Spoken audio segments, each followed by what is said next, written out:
Good evening and welcome to the Lawrence City Council meeting. Today is Tuesday, August 15th, 2017. Mr. Clerk, roll call please.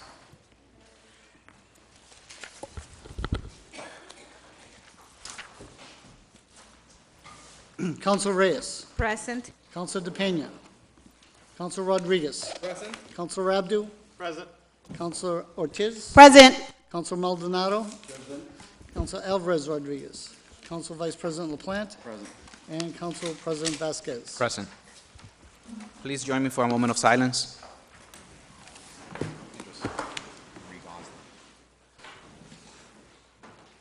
Councilors, as you're having a moment of silence, please think of the family of Marie Gosling, our former city councilor. Thank you.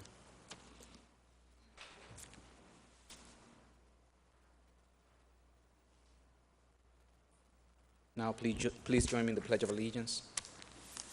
I pledge allegiance to the flag of the United States of America, and to the republic for which it stands, one nation, under God, indivisible, with liberty and justice for all. Thank you. Councilors, can I please get a motion to approve the minutes from June 20th, 2017? Second. Motion has been made and properly second. All those in favor, please say aye. Aye. The ayes have it. Moving on with public participation, please note that you will have 2.5 minutes to speak. When you hear the first bell, that means that you have 2 minutes. By the time you hear the second bell, your time is up. When speaking, please address the City Council as a whole and not any individual councilors. State your name and address for the record, please. First person, H. Mali. Humayun Mali, 53 Chester Street. Good evening, honorable members. We, the citizen, demand of you and Mayor Rivera support our police officers and the Senior Officers Union. Our police department, under impeccable leadership of Honorable Chief Fitzpatrick, has done excellent job. Mayor Rivera needs to sign our police officers' contract. Our public school, under excellent leadership of Honorable Superintendent Raleigh, is the best public school in the nation. Lawrence, last 4 years, has done the worst job for the safety of our citizens. Lawrence Police Department, with a budget of $12 million, cannot stop all the murders in our city. From Palino beheaded, Mayor Rivera failed to provide safety for our citizens. There was 2 people died in Garden Street. There was no arrest was made. There was 2 people died in a Bailey. There was no arrest was made. Mayor Rivera is out of touch with our citizens. The inspection department, under supervision of Pat Roos, continuously harass our homeowner and our citizens. In our city, Mayor Rivera has not shown any leadership to encourage, to ask Governor Baker to provide for National Guard safety of our citizens. There is no fear. People from outside, they came to Lawrence and killed our citizens. Organizations such as Lawrence Community Work has done the good job to protect our people, homeless people in our city, and the people are addicted. Mayor Rivera, last 4 years, need to help our police department. Now, in the way out, need to sign our police officers' contract. Thank you. Thank you. Next person, La Senda Antigua Church. Is that document? That's part of our agenda.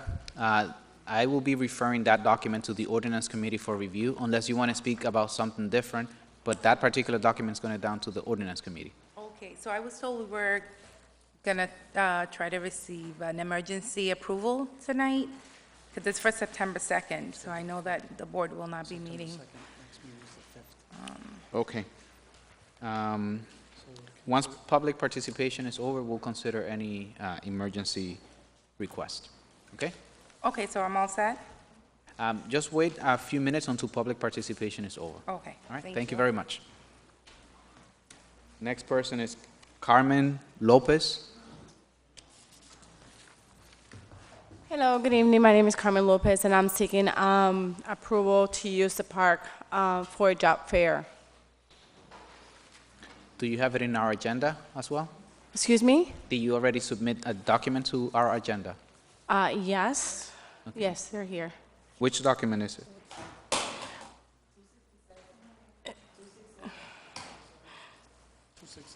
Okay, we will be addressing your document shortly. Okay, thank you. Thank you. Next person, Kemal Boscourt.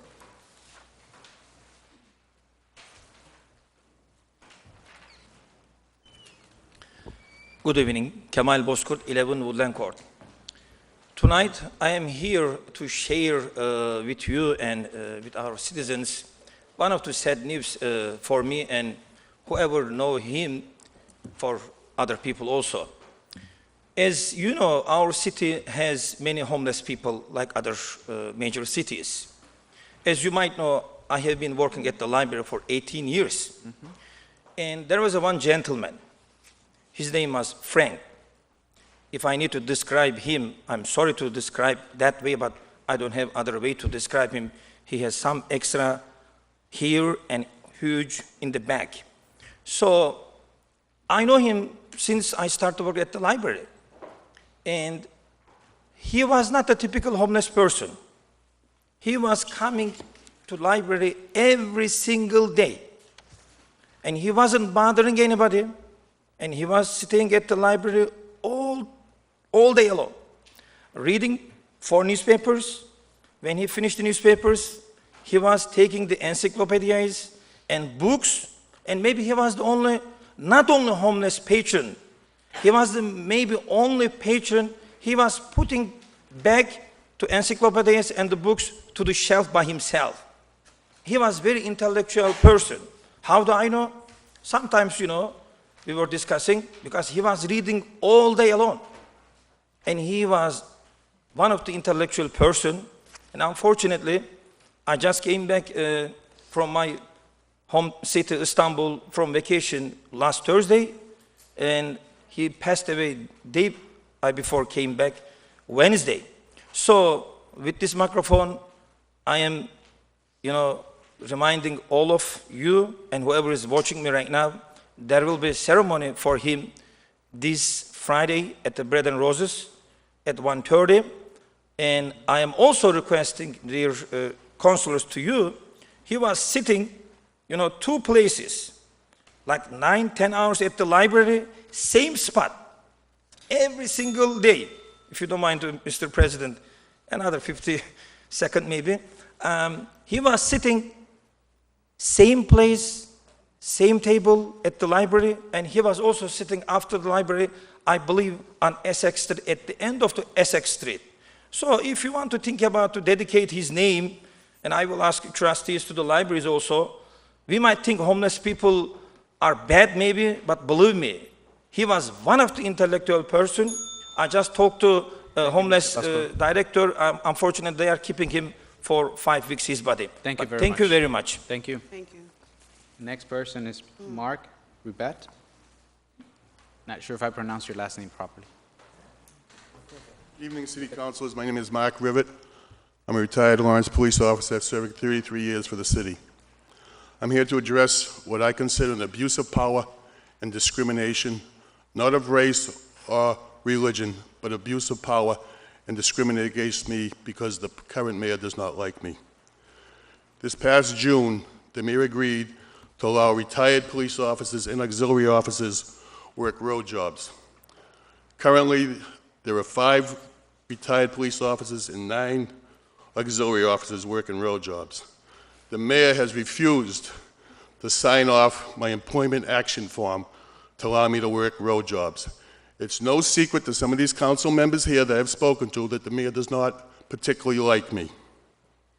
But based on the fact I served 33 years with no citizen complaint, no reprimand, no suspension, selected Police Officer of the Year twice, shot at during the course of my performance of duty twice, received the Life-Saving Medal of Honor with Valor twice. The mayor has decided that he does not like me, and why he does not like me is indifferent to me. I'm here for some justice. Like I said, there are 5 retired officers working and 9 auxiliary officers working. Yet this same mayor can try and I say try because it was unsuccessful, in appointing an individual that was convicted of stealing from the city of Lawrence, fired from the job in the city of Lawrence, prosecuted in Haverhill District Court, and either pled guilty or was found guilty on a lesser charge. He attempted to appoint him as a police officer in the city of Lawrence. And the only reason he was unsuccessful is because the prosecuting personnel in Haverhill District Court got wind of it, along with a couple of police officials. And the prosecutor in Haverhill went to Jack Dolly, who was second charge under John Blodgett in Salem District Court, and raised a commotion. Now, you councilors tell me, with my record, spotless record, my work ethic and my integrity that has never been questioned in 33 years, why this individual has more rights than I do, and the rights that I deserve are spelled out. This is a country of liberty for all. Thank you, Mr. Rivett. Whether he likes me or doesn't like me. And I would like the council to take some form of action. Thank you very much. Excuse me, Counselor. Thank you. Your time is I've up. waited my turn patiently, and other people have spoken over. Thank you very much. No one has spoken. I over. have- Thank you for your time. I have Thank you for your time. I sworn appreciate it. document evidence. Councilors, can I please get a motion to recess? Second. I will, Has been made and properly second. All those in I favor, will please leave sing the aye. podium, Counselor. The ayes have it. I apologize for my tone.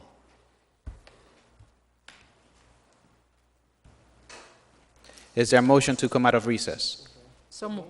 Motion has been made and properly second. Any discussion? Seeing there's none, all those in favor, please say aye. Aye. The ayes have it. Now, moving on, Mr. Dick Russell. Name and address for the record, please. Good evening, Council. His name's Dick Russell. I reside 34 Cross Street in the city. First things first, I would like to thank several councilors that took part in the Ice Bucket Challenge last Tuesday night. I don't know about you, but it was the wettest, coldest, longest 4 seconds of my life. First question I have is actually a two-part question. When is Market Street, east of South Union Street, and Methuen Street between Hampshire and Franklin Streets going to be repaved? Or are you getting ready to donate it to the U.S. Military Museum System as a monument to their tank testing facilities? Next, the Oxford Dictionary defines emergency as a serious, unexpected, and often dangerous situation requiring immediate action. Somehow agenda items 287-17, 288-17, 296-17 all have the word emergency appended in brackets at the end of the agenda item. Somehow I fail to see how a serious, unexpected, or dangerous condition exists. I don't see why the council should jump at the word emergency when all of these people, particularly GLCAC, should be all aware of the time frame and the process required for approval of these permits. People's lack of planning for obtaining the proper permitting for an event does not constitute an emergency in my book. I should also include agenda item 289-17, which necessitated a special meeting last Thursday for one agenda item. Councilors, it's time for you people to start doing your job and saying, sorry, not this time, better luck next year. Or require the city clerk's office to have a calendar to check to see if the event will fit into the prescribed time frame guidelines to make the permitting process. Also, revamping the permitting process might be in order for some events to eliminate wasting your time. As always, I thank you for the time. Thank you, Mr. Russell. Next person, Michelle Paletta.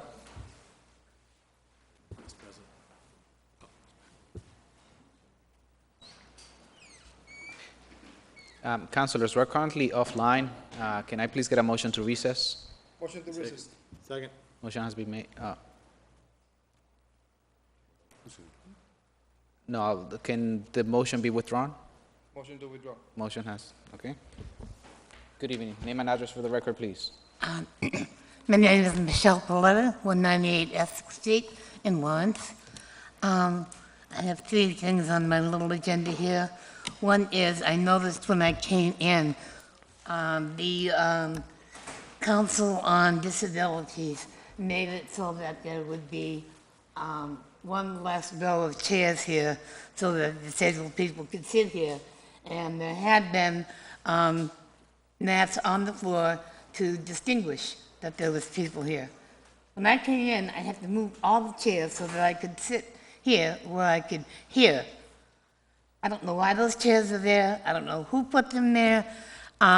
But I just wanted to bring the council's attention that there is supposed to be handicapped sitting here, and you can't do it if people keep putting chairs up.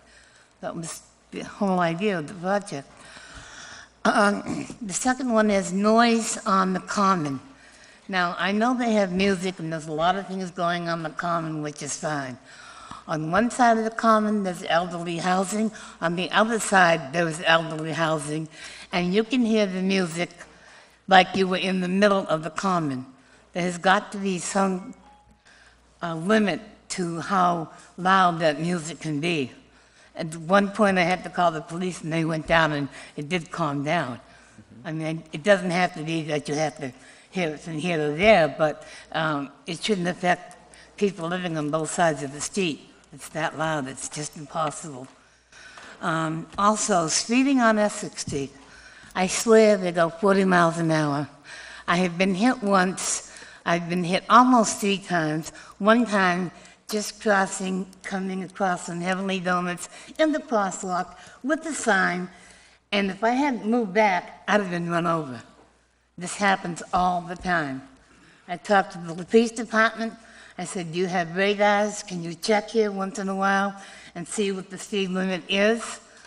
You put the signs down there and people pick them up and throw them away. There's got to be a different way to do this. It's not just me. I saw a man in a wheelchair the other day. He almost got run over too. And is it going to take for someone to die before they decide that this is really an inappropriate action, that they don't slow down that traffic? I don't know what the answer is, but I hope they find out it before they kill me. Thank you. Thank you. Next person, Frederick Diaz. Name and address for the record, please.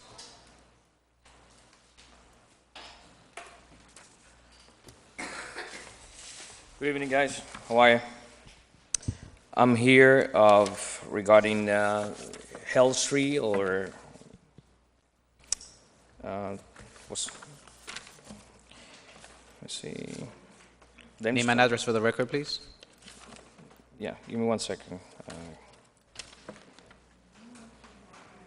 Devonshire Street on District E. Your name and address for the record, please. Frederick Diaz, 19 Bailey Street, South Lawrence. I'm here because I want you, you know, I don't know if you guys been on Hell Street, but they blocked that street, and it's really inconvenience now for people to walk around. The people who requested for that street to be blocked, those people are friends with the guy upstairs. And the neighbors were not notified of this issue at all, okay? Maybe they put it on the newspaper, but it's causing a lot of issues, though, on that street.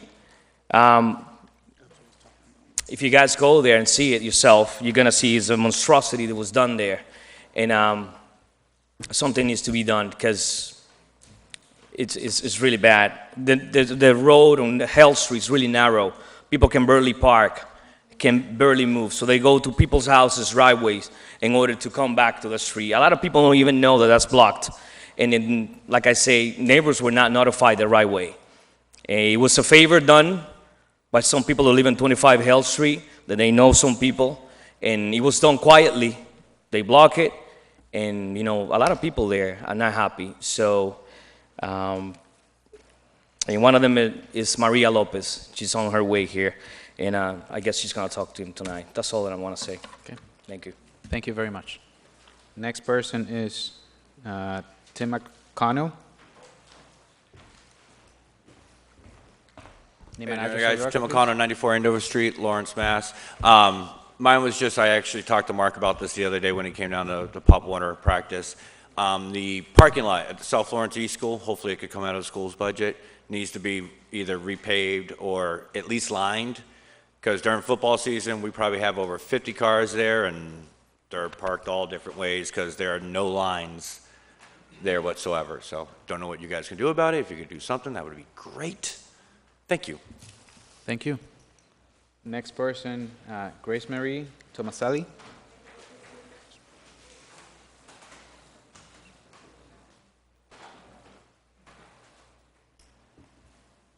Name and address for the record, please. This is a little bit high. Yeah. All right. Hi. I get 2.5 minutes, and she gets 2.5. Does it work that way? Because I think it's faster if we Is do that it. Joyce? Would that be all right with you? Yeah. All right. When does it start? The ding. We start right now. Okay. Okay? Good evening, City Councilors. My name is Grace Marie Tomaselli, Haverhill Street, Lawrence. I am currently the editor for Tom Duggan's newspaper, The Valley Patriot.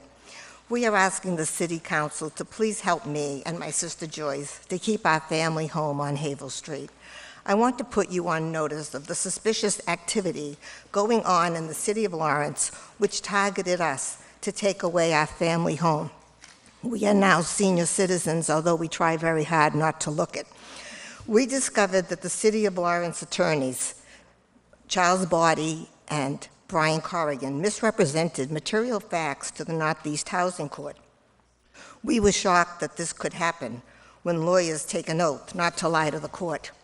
We had already experienced lawyers who lie to the court by the attorneys for the town of Salisbury, where I also have a property. Shockingly, the same attorneys, Capola and Capola, are the same attorneys for the City of Lawrence for the tax title. Nevertheless, these same attorneys for Salisbury lied to the bankruptcy court. The reason I'm saying this is because my sister Joyce filed for bankruptcy protection because of the Salisbury fraud. That's when Tom Duggan met us, and he wrote the story, An $80 Million Lie, Sisters Discover Sewer Project 100% grant funded. Since her Lawrence house was part of the estate, the bankruptcy trustee was responsible for the house. It was during the 3 years that the bankruptcy trustee had the house that we had water damage. However, we couldn't go in to fix it. And we had other issues as well. Since December, we started working on our home in order to comply with the city, and also because my sister's bankruptcy was in the process of being discharged or dismissed. Just to let you know who we are, our parents bought our family home on Haverhill Street in 1942 when they got married 75 years ago. Our father was a dentist. We attended Lawrence schools, Lawrence High School, Holy Rosary School. We worked for the welfare department right here in City Hall and the Bay State Building. Then I was a policy and systems trainer for the Commonwealth.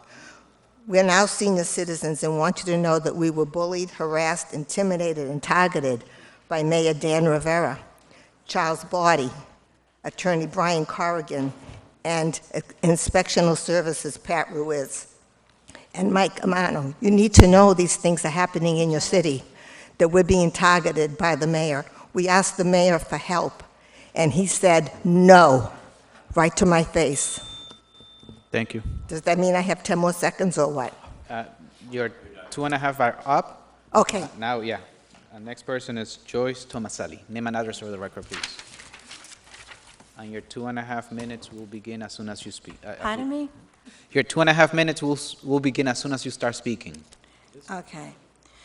To continue with what Grace Marie was saying, the Mayor Rivera and Attorney Charlie Body and Brian Corrigan acted as predators to take away my only home. They initiated a fire watch with no order to do so to reduce the equity in my home. Although there was nothing combustible in my home, and there never has been anything combustible in my home. So it's $1,000 a day.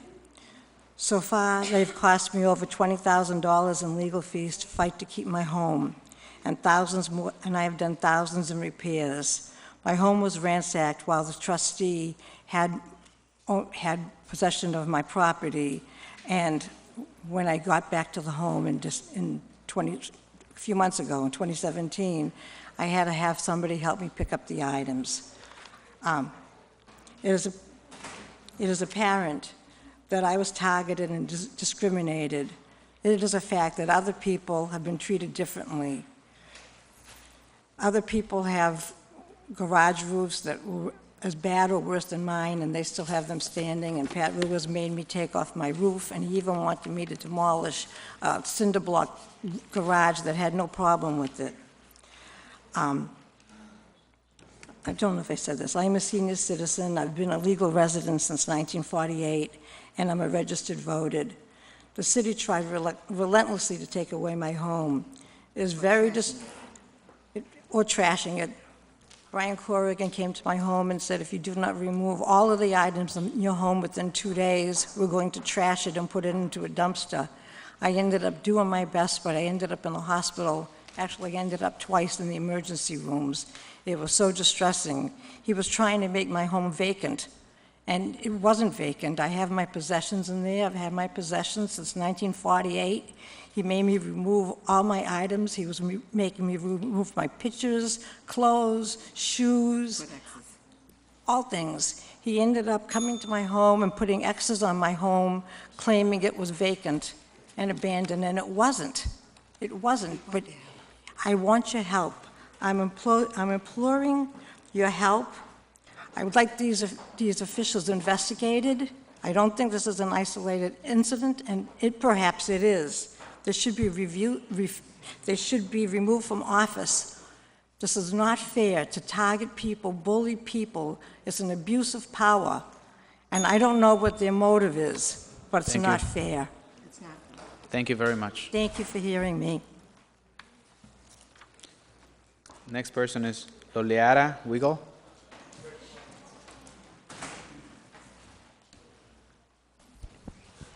Hi, my name is Lolita Wiggle. I'm at 296 Lowell Street, and I'm asking about the handicap parking, which is on the agenda. When I wrote the letter, I wanted the handicap parking on Winter Street, which would make it really wonderful and easy for me to get out of my driveway, because it's really not safe because of the parking situation. But my husband's situation has changed, and it would probably be better to move the handicap spot to the front of the house on Lowell Street, directly in front. Unless you want to do 2 handicap spots, that would be great for me. So, thank you. Document 271-17. All right. Thank you. I am now submitting these names for the record. Thank you, Mr. Clerk. Now we're going to move on to public hearings. Document 41417 is Washington Street. Request for one-way, placed on the agenda by Council President Vasquez, myself. Mr. Clerk, please read the notice. Document 414, 2016. Notice is hereby given the City Council will hold a public hearing on Tuesday, August 15, 2017, in council chambers at 200 Common Street at 7 p.m. The purpose of said hearing is to gather testimony, information, and public input concerning proposed amendment to the revised ordinances for the City of Lawrence, to be amended by adding and following new paragraph concerning a one-way street and alleys section, Washington Street traffic direction to be determined one way. To the extent there exists any ordinances to the contrary, they are hereby repealed in that respect only. Persons wishing to be heard shall be afforded the opportunity. Council President, I would point out that there is nothing in any of the reports provided that propose which direction the one-way street should be. My public hearing is now open. Is there anyone in the audience that wishes to be heard? Seeing there's none, public hearing is now closed. Councilors, is there a motion? Motion to approve. Second. Motion has been made and properly second. Discussion. Discussion. Councilor LaPlante, Councilor Ortiz. So I guess for myself, just noting what the clerk just said, one way, which way? So my suggestion is that we make it one way going north from But- Acton Street to Manchester Street. So your suggestion is going north, but what does Officer Scanlon say? So how did the ordinance committee have this come up without it having the direction in which the one-way was going? Can I just get some clarification from the chair? The continuation of the one-way street that is currently right now. Yep. So, That is, let me explain this to it. yeah, if you could, just a little clarification, The because city clerk has some information that he'll be Yeah, able to that, provide. Yeah. Officer Scanlon, I did contact him, and he said that he left it to the council's discretion. Gio?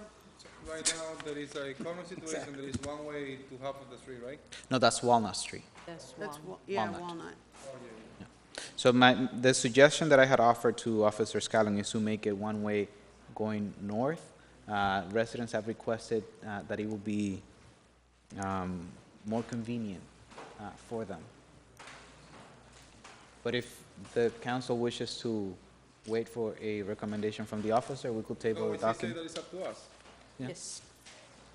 I wasn't present when that held the meeting. That's why I'm not passing that clarification or that Okay. more information. But Councilor Rodriguez was present in, Councilor. Council President, what was the suggestion of the residents in the area? The residents are suggesting that it will go northernly. Going from one street to, from what street to what street, in what direction? So the actual street is very short. It's from Manchester to Acton Street, and The traffic is gonna go from Manchester to Acton in that Correct. direction, or yes, from Acton to Manchester? Manchester to Acton. So that direction, Yep, Manchester to Acton. Manchester to Acton. Got it. Okay. Any further questions or discussion? Amend the Is motion that, to approve? Councilor Rodriguez, were you the one who made the motion to approve? I make them, I second it. Councilor Reyes, will you mind amending it to include? I don't mind, Okay. so do you, yep. So an amendment has been made. Any further discussion? Seeing there's none, all those in favor, please say aye. Present. Aye. Any opposed? Mr. Clerk, roll call, please.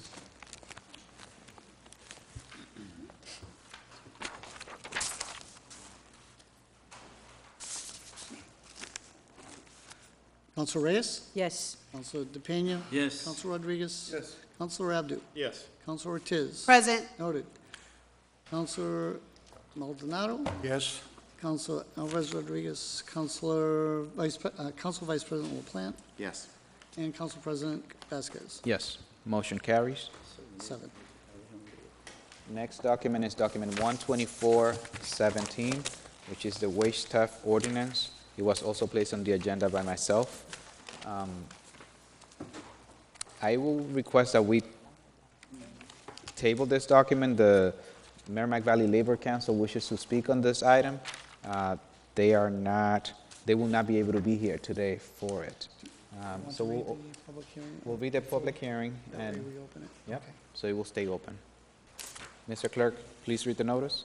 Document 12417, notice is hereby given the City Council will hold a public hearing on Tuesday, August 15, 2017, in Council Chambers at 7 p.m. Purpose of said hearing is to gather testimony, information, and public input concerning a proposed amendment to the revised ordinances by further amending those ordinances by adding a new chapter of Section 312.060 of the Municipal Code entitled Wage Theft Prevention to be inserted in proper order. A description of the wage theft prevention summary was provided in the advertisement as published on August 8th. Public hearing is now open. Anyone in the audience wishes to be heard? Seeing there's none, public hearing. Councilors, can I please get a motion to table the document with the public hearing open? Motion to table? Second. Motion has been made and properly second. Public hearing remains open. All those in favor, please say aye. Aye. Any opposed? The ayes have it. Next document is document 27617, fiscal year 2018 capital improvement plan, authorization to borrow $3,964,040 placed on the agenda by Mr. Mark Ianello. Mr. Clerk, please read the notice. Document 276, 2017, notice is hereby given.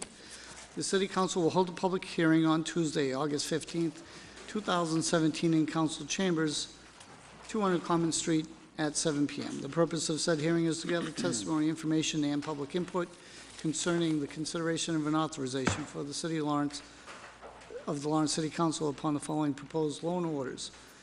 Orders regarding various proposed bonds as published. The notice detailed the individual allocations requested by the Budget and Finance Office and placed the publication for a total of $3,964,040 for the total bond authorization. This would include the payment of all costs incidental and related thereto to each one of the projects as cited meeting the appropriation.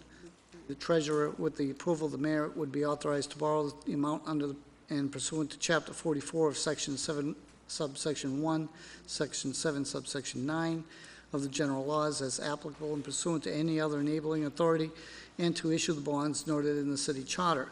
Therefore, it was further, the notification also provided that it's further ordered that any premium received by the city upon the sale of any bonds or notes approved by this loan order, less any such premium applied to the payment of costs for the issuance of such bonds or notes may be applied to the payment of costs approved by the order in accordance with General Law 44, Section 20, thereby reducing the amount authorized to be borrowed to pay such costs by a like amount, and further ordered the treasurer to be authorized to file an application with the appropriate officials for the Commonwealth of Massachusetts to qualify under Chapter 44A of the general laws.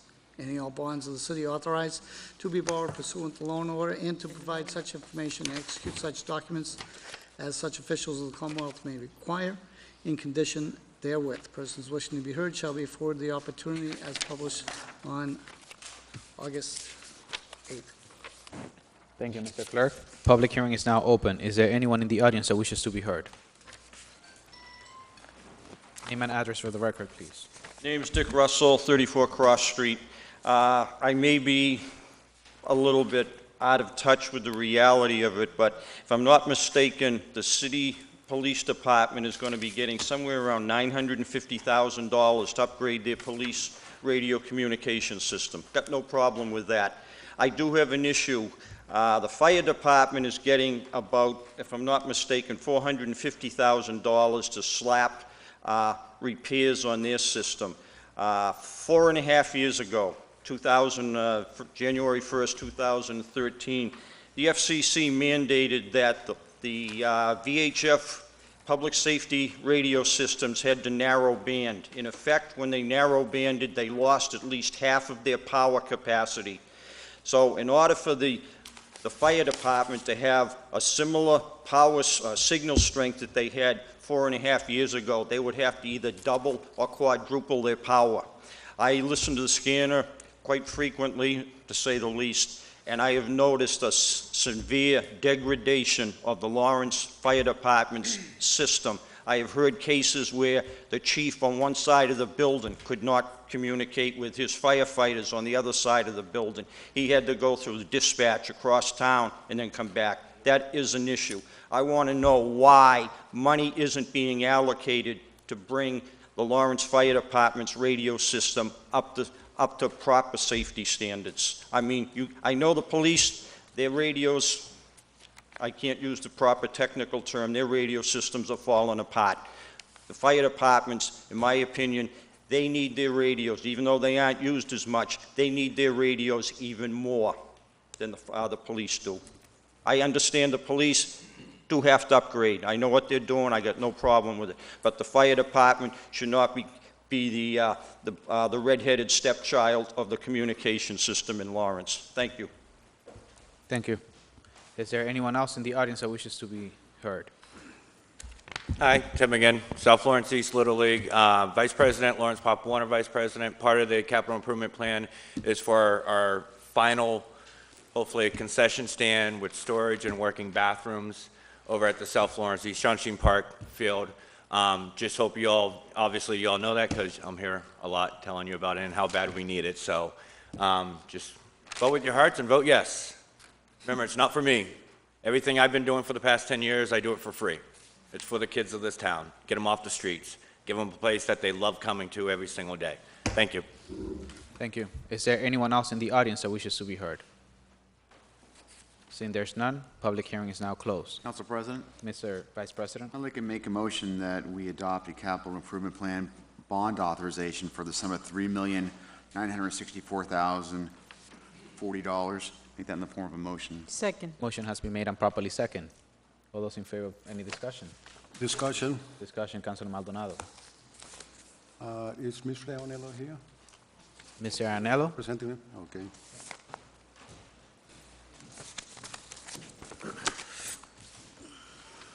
Good evening, councilors. I don't know whether you might be able to answer the question, but none of the parks in North Lawrence have a concession stand.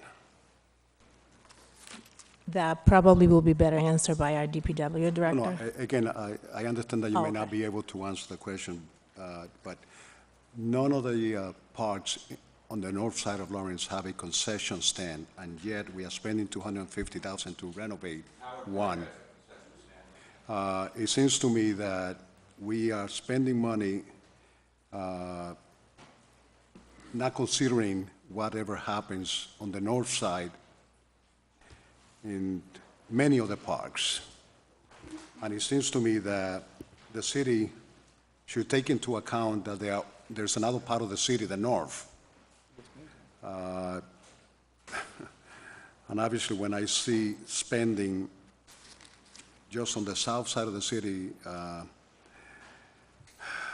it simply gets me upset, that's all. But I know that you cannot answer the question. It's simple, probably more a statement of frustration as to why these things are happening the way they're happening.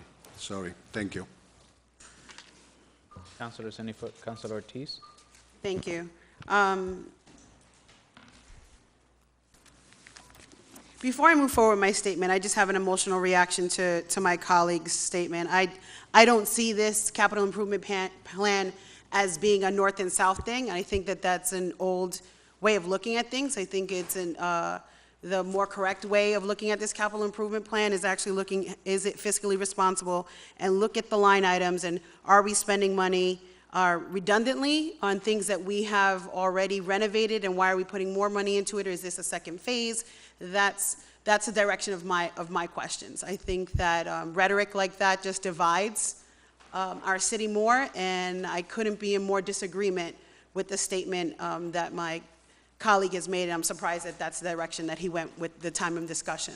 But if you can I'm bringing, the first thing that I want to bring to the attention of everyone, the first thing I see is Kane Park renovation.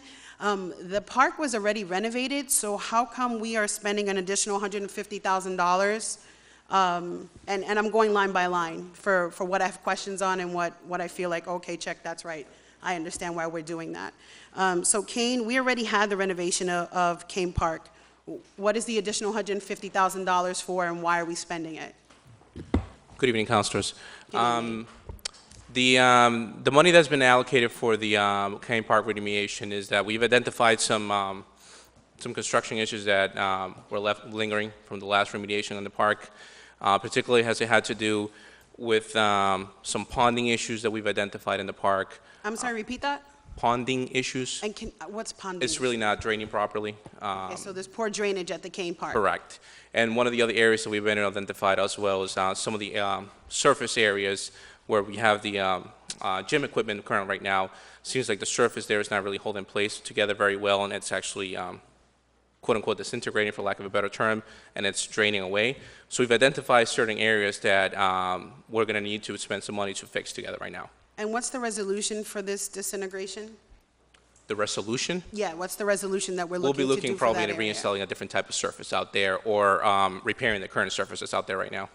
So we're looking to resurface the gym area with something different. Is there a specific plan? There is no specific plan there right now. So then how do we know how much to allocate for that? We have certain ideas right now of where we want to go, but we have nothing specific of what do we want to do. We want to do something different that's going to be more sturdy and much more resilient, but we have no specific material that we've been able to identify right now to be able to. And what's the square footage of the space that we're looking to repair? I don't have those numbers off the top of my head. Generally, is it like big? Layman's terms, big, little, a lot, not that much? Maybe about 5,000 square feet, but don't quote me on it. I don't have the actual numbers on it. Okay. And now, is this something that so this is not necessarily Kane Park Part 2 or Phase 2. This is remediating situations that shouldn't be there in the first place? That's correct. My next question is in regards to the replacing of the heating system in the main library. Is that you also? Yes. Okay. So is that just, and that's just a point of clarification for myself, with the new unit that we put inside there, is that like a dual thing? That I know it's just like a big box. Like I know I'm doing this. HVAC system, is that what you would call it? Yeah, it's a What is this- it's a what is tower this and a part of chiller it? system for the air conditioning system. The money that you see there allocated right now is for the heating system. So they're two different systems? Yes, they're correct. They're two different systems. Okay. So I see we're replacing the lights units in the city-owned parking lots. That's for safety. Replacing guardrails in the city-owned parking lots. That's also safety. Making ADA improvements in city buildings. That is necessary. Repair and seal concrete floor at the central station. Yes.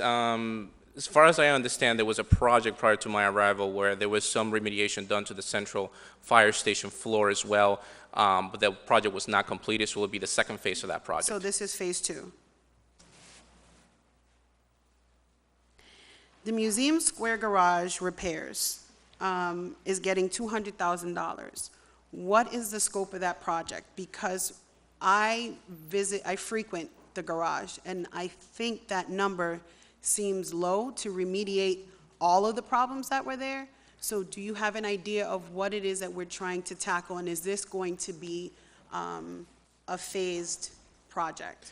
Yes, there's a consultant that did a report back, I want to say 5 or 6 years ago, which I have in my office, which identifies certain areas of the Museum Square facility that needed some sort of repair areas.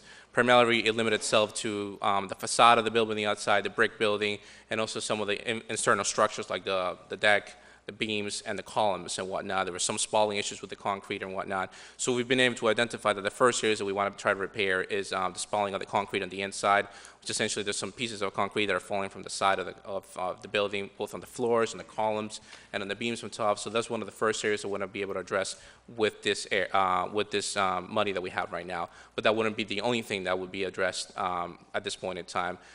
Depending on, obviously all the bids that come in and what kind of cost estimate we develop, we may be able to do some external remediation on the facade of the building as well. So that's going to be a phased project? Yes. Because I know that that's a big issue, and I think that the people that frequent the garage and the people that live in 2 Museum Square are going to be happy that the city is coming to a place of I guess, understanding with the owners. I know that that is a contentious situation, and I think for the betterment of the city and the betterment of the people that live there in the district, the people that utilize it, I'm very thankful to see that this is going to be a phased project. Can you bring some clarification to the capital improvement plan project manager and staff? Is that just staffing to do Yes, this so stuff? one of the What's $150,000 worth?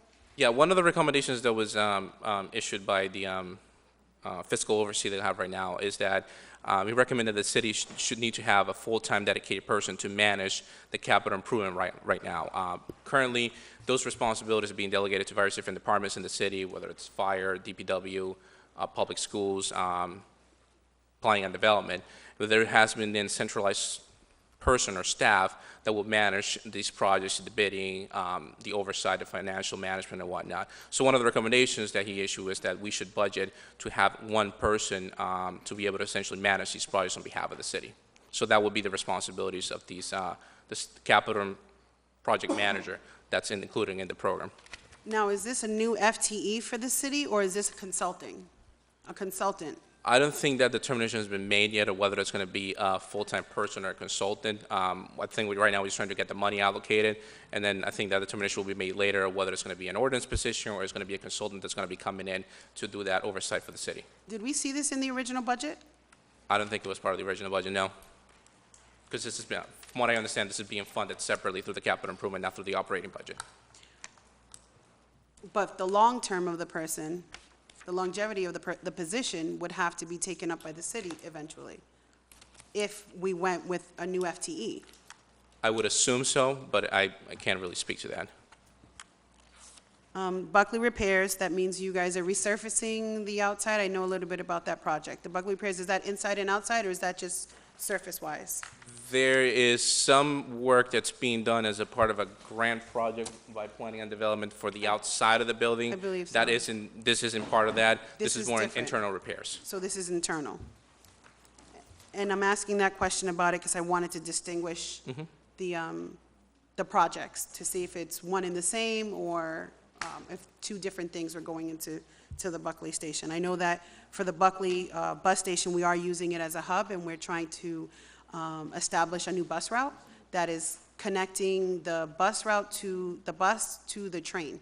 So it's definitely necessary for us to have an updated transportation system and surface.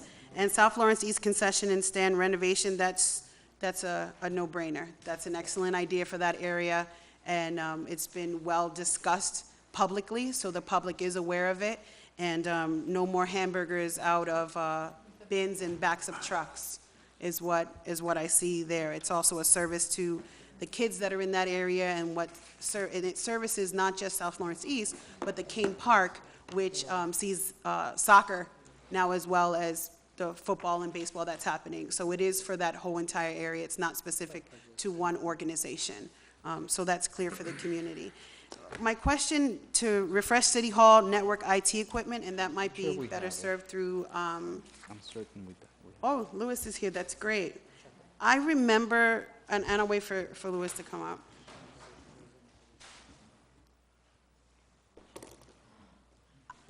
Hi, if you could just state your name and position. Luis Santiago, IT Director. So Louis, I remember when we were doing the budget, and I think when we were doing appropriations, that you had talked about this extra money that we needed to appropriate or keep. As we were moving it, we're trying to look for places to cut, and that was specific for replacement of computers. So how is this different than what we've already established inside your budget? The $30,000 that was discussed that time, it was for the replacement of all the computers at the police department. Can you speak into the mic? I'm having a hard time hearing you. The $30,000 that was discussed that time, it was to replace all the computers at the police department. It hasn't been replaced for the last 5 years. This project is more of changing all the core it's a 5-year plan we have. We are now in the 2nd year that we're planning to focus on public safety now. So we're not going to change computers with that money, more of the core, where the computer connects to the switches, the routers, server room equipment. So the hardware, yes? The hardware for the switches and the routers at the police station and all the fire stations, yes. So it's not just, so the description says refresh City Hall network. Yes. So it's not specific to City Hall, meaning this building? No, it's meaning the city entirely. The city, so it's refreshing the city's network completely? Yeah, this complete city network, including police and fire. So that hardware is completely different than the other project because that was computers, and then this is network? Yeah, we have to change switches and routers in roughly 27 locations. Okay. Yeah. So that was the clarification that I needed there, because I was a little bit confused. I'm like, wait, I knew we approved something, I just didn't know if this was piggybacking onto that same project or if it was a different project. So this is going to move us into having an updated system, or move us in that right direction. Yeah, we don't put computers on capital improvement plan just because we have to change computers every year. So we don't get a capital improvement money every year. So we put it on the operating budget. That way I have an amount of computers every year to buy to replace in all the locations. That makes sense. All right, thank you so much, Louis. I appreciate it. And I think that concludes my questions. Thank you guys so much for bringing clarification, not only to myself, but to the body and to the city. Council President. Councilor Rodriguez. Yes, DPW Director. So, Mr. Harkes, tell me about the Kane Park, the renovation. So how much was the original budget, when we start working, when we fail, when the park failed, and what happened, I think those questions are better answered by the Community Development Department because that was a project that was handled prior to me arriving here. Good evening, Councilors. Susan Fink, Acting Community Development Director. The original cost for the Kane Park was approximately $500,000. 500,000? And,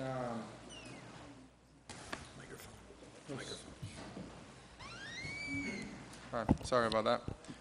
So, we spent 500,000 K, and about a year and a half later, we find that it was some type of issue with the construction.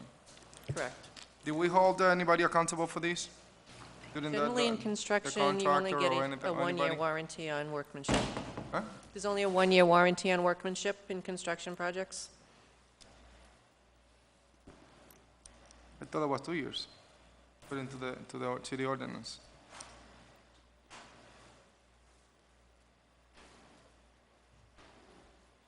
It's always been my understanding it's just 1 year. I'm gonna be looking to the city ordinance because I actually thought that was 2 years. But anyway, when it was finished, because I remember going to the rubber cutting, and that was not that long ago. I believe we finished in June of last year. June last year.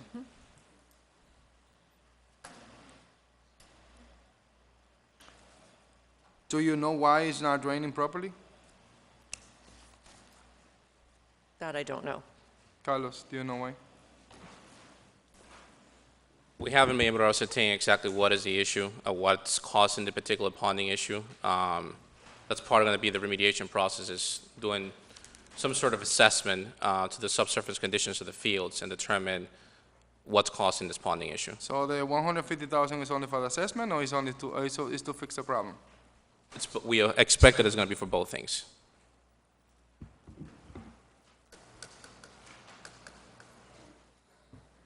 I have a little bit of an issue with that because, to be honest with you, do we inspect the project while it was being done? I believe we did, but last year, yes.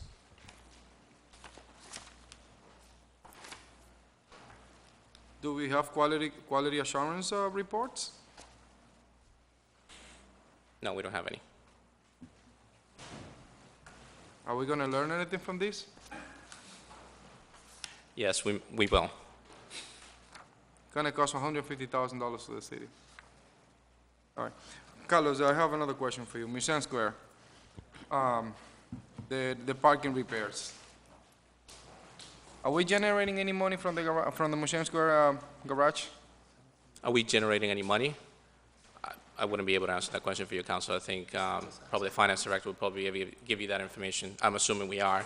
I can't give you any details of how much we are and what the current revenue generating rate for that garage is right now. Can you, Council Vice President, I would like to request through this body a fully report of the Mission Square garage in terms of revenues, in terms of what is the generating revenue every year on this particular building. So I would like to make that as a form of a motion if somebody second it. The revenue being generated. I'm having a hard time understanding the motion. So basically, I would like to make a motion to request, I don't know if you guys manage the garage? The revenue generating piece doesn't really get managed in my office. I think that's more the Finance Department that finishes that portion. So they'll be able to give you that information. Well, yeah, through that, through Mark Ayanello, I guess. I would like to make a motion to... Councilor Rodriguez, are you discussing about the parking garages? Yes, because right now we're spending on the Mission Square garage, we're gonna spend $200,000. So if everything goes well, and other than that, I would like to get a full report in terms of revenues of the Mission Square garage to figure out whether or not this spending is appropriate. Because it's my assumption, but I'm not an expert in parking garages, that parking garage is being used on a daily basis. So if that's the case, we're generating some type of revenues, and over the years, we should have some type of money to actually spend on the repairs, if that's the case. So, councilors, I would like to make a motion to get a full report in terms of that money that is being generated on the Mission Square garage in the last 5 years. I have a question before. There's a motion to request for simply the Museum Square garage revenues and expenditures for the last 5 years. Is there a second to that motion? Discussion. Motion's been seconded. And I'm going to recognize Councilor Reyes first. I don't have this. Thank you. Actually, the question is for Councilor Rodriguez. This is gonna stop or is gonna change the motion or the flow of the motion of this capital plan tonight, or this is something that you're gonna request outside that you can have that information? This is not gonna stop that, Okay. Okay. this report. I'm assuming that every authorization, bond authorization, has been requested as a package, but it could be individually. I'm not planning on stopping any of those Okay. spending. Okay. That's not my point, but it could be if councilors want. That's my assumption, that's my understanding of the situation. And yes, I would like to get that as part of the information or part of the package. And eventually, I would like this to go as part of the public record once it's submitted to us, together with this document. Anybody else want to speak on this particular motion for the request, or is that it? Motion's been made simply on this motion to deal with the, on this to get a request of information from Museum Square. All in favor, say aye. Aye. Aye. No, the ayes have it. Now we're back to the original question, which is the budget. Yes. You So relinquish the floor. basically, Okay. you don't know anything about us. I just wanted to continue with the questions that I have for the Museum Square spending. Currently, the DPW have anything to do with the parking? I'm assuming that it's an independent account. The This for parking, are you talking about the on-street parking, the lots, or Oh, the this parking specifically. the Buckley? The Museum Buckley, Square. the museum parking? Yeah. Yeah, we staff the parking garage and have provide custodial services and also run the operations on the garage.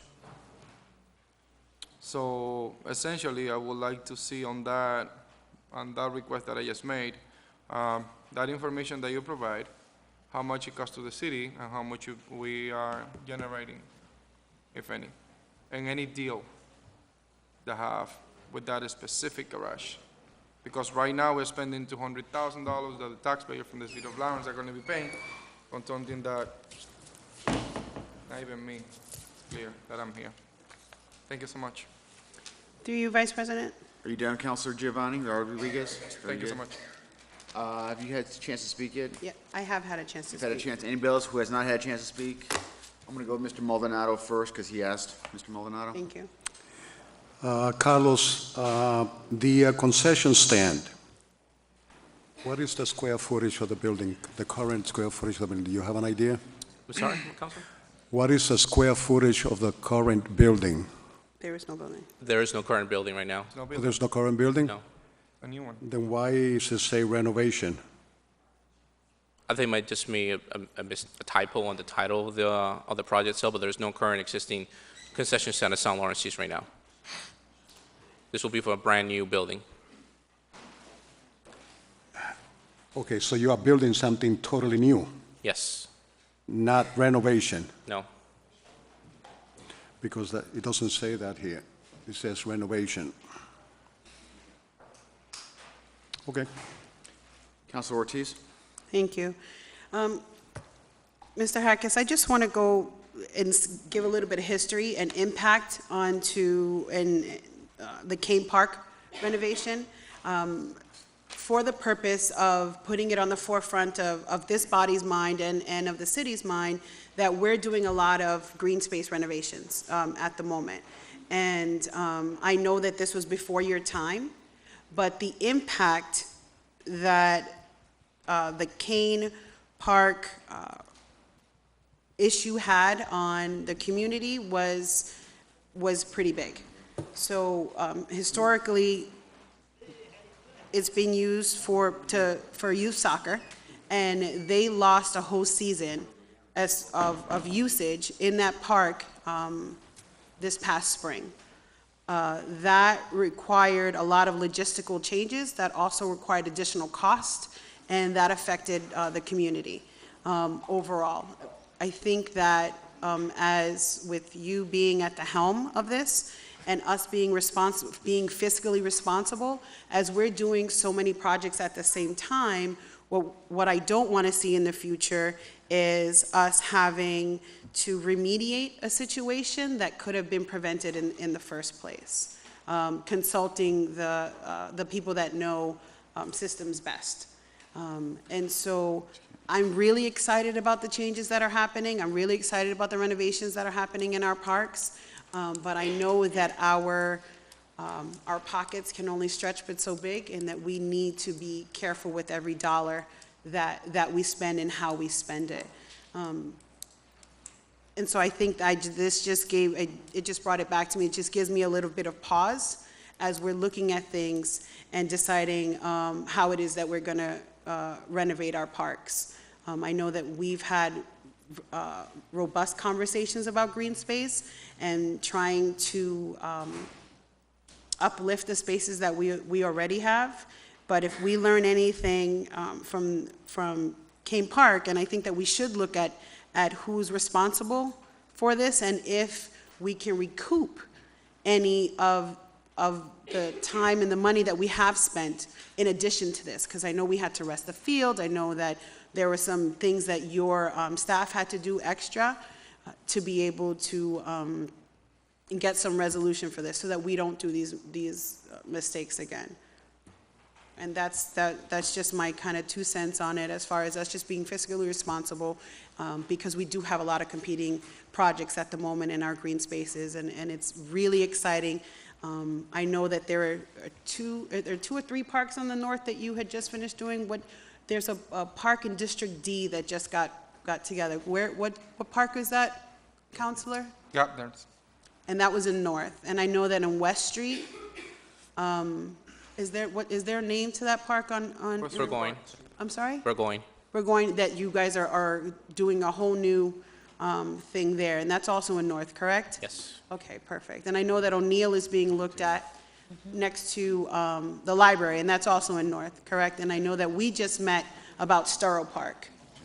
And you've done some renovations and fixings to Brooks, and that's over at Prospect Hill. So there's a lot happening. We have, how many parks do we have in the city? 46. We have 46 parks. That includes also open spaces, traffic islands, and whatnot. So it's not just strictly formal parks where people have activity, but everything that's considered a green space in the city. Right. And so out of 46 parks, we're just taking a second look at one park out of 46. So I also want to bring that to our attention, that when we do things, we do it correctly. But when we have little hiccups like this, as we're moving forward, let's just take a minute to be sure that together we're moving in the right direction. Thank you so much, Mr. Hackis. Thank you, Vice President. You're welcome. Any other comments on this? The chair is going to ask the body if we can entertain a brief motion to recess for procedural questions. Is there a motion to recess for So 2 minutes? moved. Motion Second. made and second. All in favor, say aye. Aye. Ayes have it. Thank you. 2-minute recess. Thank you.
Councilors, can I please get a motion to come out of recess? So moved. Second. Motion has been made and properly second. All those in favor, please say aye. Aye. Any opposed? All those in favor, please say aye. Aye. Any opposed? The ayes have it. Okay, councilors, we currently have a motion on the floor, which is to approve the document as presented by Council Vice President Mark LaPlante on the amount of $3,964,040.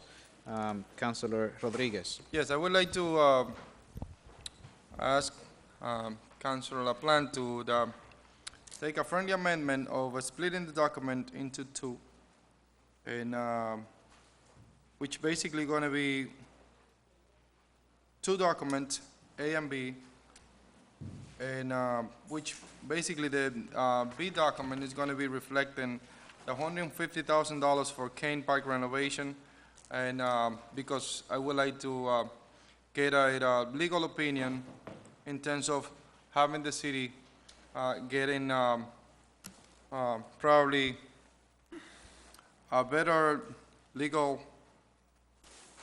opinion on this item, perhaps having the city attorney getting his input into this situation.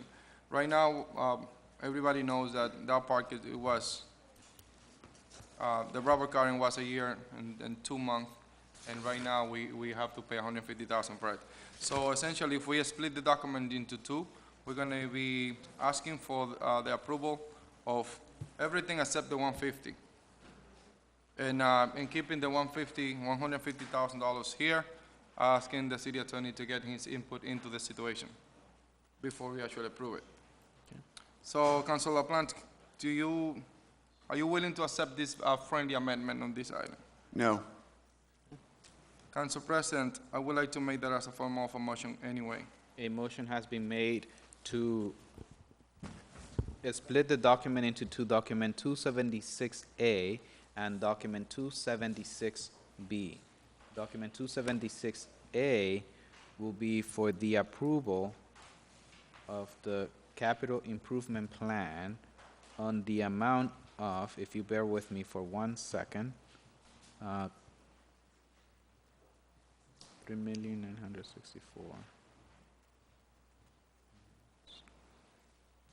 On the amount of $3,814,040.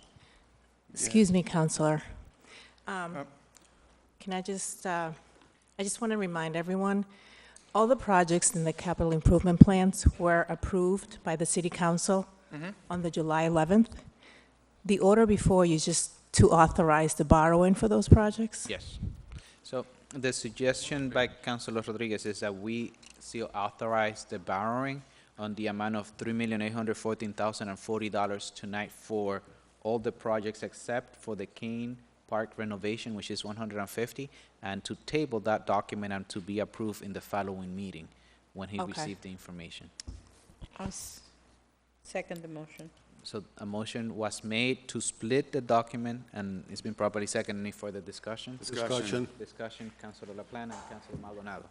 So I think what Ms. Sabalas says is a very good point. We've had months with this capital improvement budget. We've known what's been in the capital improvement budget. We've had a chance to vote already on this capital improvement budget. And now at the 11th hour, we are now questioning whether or not we should have this, when these kinds of questions should have been asked, debated, and answered prior to tonight's meeting. I don't even know how this would play out. If we go forward with this, we approve part of it, and then we have to wait. A lot of these particular improvement projects, we want to get going on as soon as possible. If we wait and do half an hour or whatever, almost all of them but one of them now, are we going to do 2 loan orders? Does that mean we have to go to bonding authority and then have to pay twice for the bonding authorization? Let me ask through you, Mr. President. Ms. Sabalas, could you come forward for a second, please? I'm not sure if you have the answer, but I have a question. if we go forward with this project in the way that that the motion is now going forward, it seems to me as though we have two choices. If this is adopted and when this amendment is adopted and we go forward, we are going to have to wait for the next portion, that 150, so the councilor is now comfortable with that vote, or gets the information that should have been asked a while ago for this vote. And are we then going to delay all these different improvements by the time we get to this next particular vote, or are we going to put something out to bond for this first, whatever, 3.8 million, and then we're going to put another bonding out for 150,000? Well, since this project was already approved by the city council on July 11th, the project is approved. So I'm not really sure what can be done at this point in terms of that particular project. You know what I mean? This is just to borrow the money to fund these projects, but the project was already approved back on July 11th. That is correct. Councilor Maldonado, then Councilor Rodriguez. So I just want to finish my point. So your point is well, through you, Mr. President, your point is well taken, is that we've already had a chance to vote on this. We've already supported these projects. Now we're just looking at a way to fund the projects. Exactly. This is all this is about, and I get that. The question is, if this goes forward as is presented right now with this adopted, are we going to do 2 bond authorizations or 1? And if we're doing 2, we have to wait till the second one catches up to the first one. Is that accurate? And if we go for 2 bond authorization, does that incur additional cost on the city because we're doing 2 bond authorizations? Yes, you will. Okay. So this is going to cost the city money to delay this thing. Not only is it delaying because we're going to have the second bond authorization, the second thing we're going to be doing is that this replacing the heating system in the library, the lights in the city-owned parking lots, the guardrails in the city-owned parking lots, the ADA improvements, I mean, all these different things potentially are going to be delayed now by 2-3 weeks. Some of the stuff we want to get done before the end of this year, we're just delaying this. And I don't see the advantage of doing that, especially when we've had a chance to go through this process and review it before coming here tonight. Thank you, Council President. Councilor Maldonado. I think that we should move forward in approving the total amount, but there is a way to address your concern. I think that if we put a motion to freeze those $150,000 and not expend it until we get some answers, then we can accomplish that. So I'm going to vote against the motion. If you want to make another motion to freeze that $150,000, I will support you on that. So all he have to do is reconsider his motion, and we good to go. Yeah, before we finish, I would like to... Councilor Rodriguez? Sure. Well, I would like to just kind of like, probably respond, or maybe not responding, but I would express my opinion. Capital improvement plan have one main objective, that we don't have to borrow a bunch of money at one point and maintain our properties. If we need to do this once, twice, 3 times, 4 times, that's the main plan of the capital improvement plan. That's the main reason for it. So if we just do this one time and we need to go ahead and borrow money for other projects, that's not going to make any other difference. And let me tell you, I would like to say this. This project, since the beginning, it was great, it was beautiful, the intention was awesome. But it is an issue there that now it costs the city of Lawrence $150K. If we need to go ahead and borrow money to improve it, that's $150K that the city didn't borrow before, didn't have to pay for it. And that's why, before we even go through there, I would like the city attorney, I would like everybody at that level to give us the recommendation and the proper legal terms in terms of what happened there, what we can learn from it, and eventually move forward with projects like this with probably proper inspections and probably properly quality insurance. And if we just let it be, we're just going to be going through the same thing over and over and expecting different results. By definition, that's insanity. That's why I'm doing this. I don't want to do it just because I wanted to do it, because I love sports. But we got to make sure that here, at this level, we do the proper thing with the taxpayers' money. It's not our money. 150K that we're gonna have to spend. The total amount for that project was 50K, well, $500,000. You know how much is this improvement? 14 months later, in terms of percentage? We are talking about 30% of the project, of the total cost of the project. 14 months later, what's gonna happen next year? It is a total disaster. And somebody needs to learn something from it. And by all means, I take your advice in terms of freezing down 150,000 and moving forward with the whole thing. Yes, not a problem whatsoever. But I would like to make sure that before we move forward with that 150K allocated for that project, that we, the city of Lawrence, the city council, the resident of the city of Lawrence, understand the total, the full scope of work that what happened there and what was missing. And if we have any type of warranty, we pursue it. Because to me, 14 months doesn't make sense. And yes, we approve all these projects on this, with the capital improvement plan. But guess what? Just like the mayor said right in front of me right there, we have 2 takes of the pie. When we borrow the money and when we actually approve the plan. So now we are talking about the capital improvement plan, because this is the second part and the most important one, because the other one, it was just a plan. Now it's a reality, because we're borrowing money for it. That's all I need to say. Thank you so much, Council President. Thank you, Councilor Rodriguez.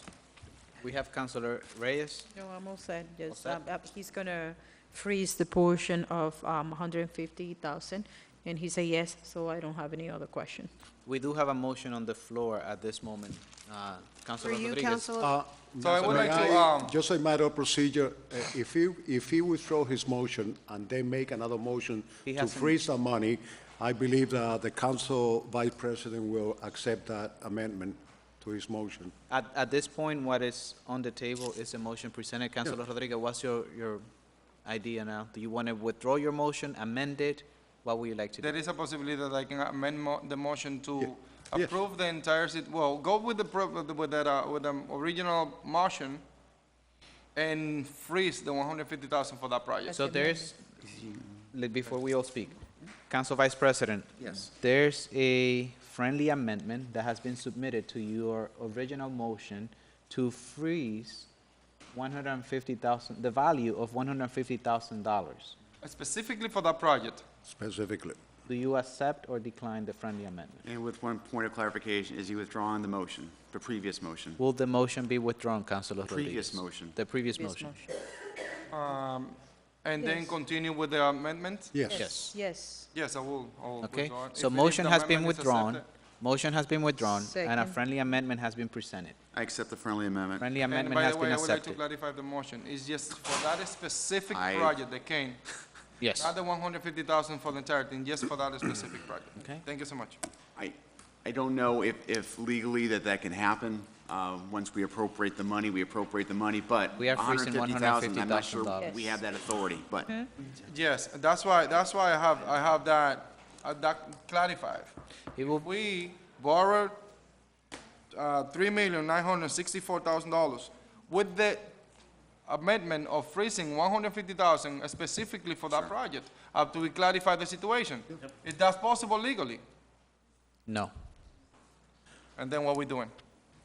What we will have to do is Ask the also mayor. ask the mayor, who is the executive of the city, to understand what the city council's idea behind it is, and expect him to fulfill our wish. But we cannot dictate what That's not what I'm looking for, to be honest, Council President.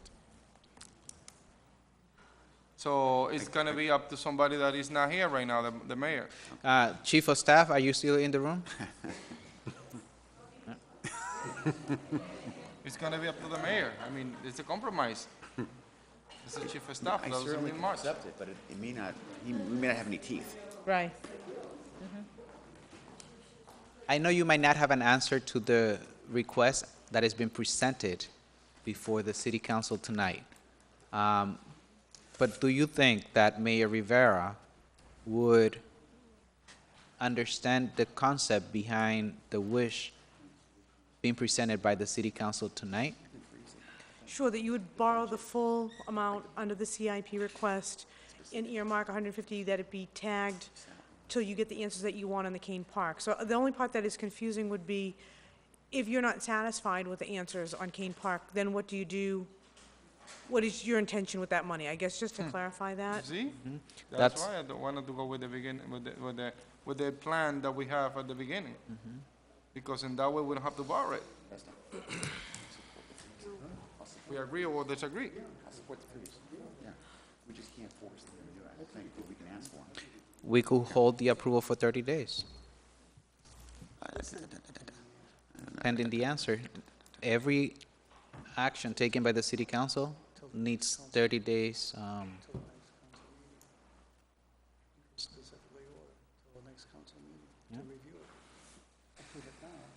So remember, every action that is taken by the city council, We have 30 days. we have 30 days to come back to it. So our next city council meeting will be on the first Tuesday in the month of September. By that time, you should be able to have sufficient information presented to you, and that will still be within that 30-day window.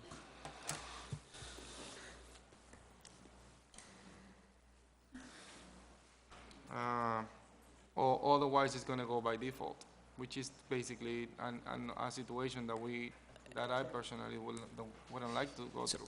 In our next meeting, we could always request, if you're on the prevailing side of any item, you could reconsider the vote.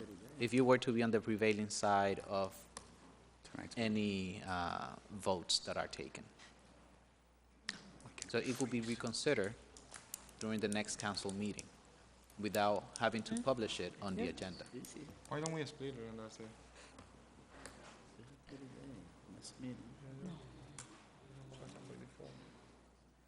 Okay?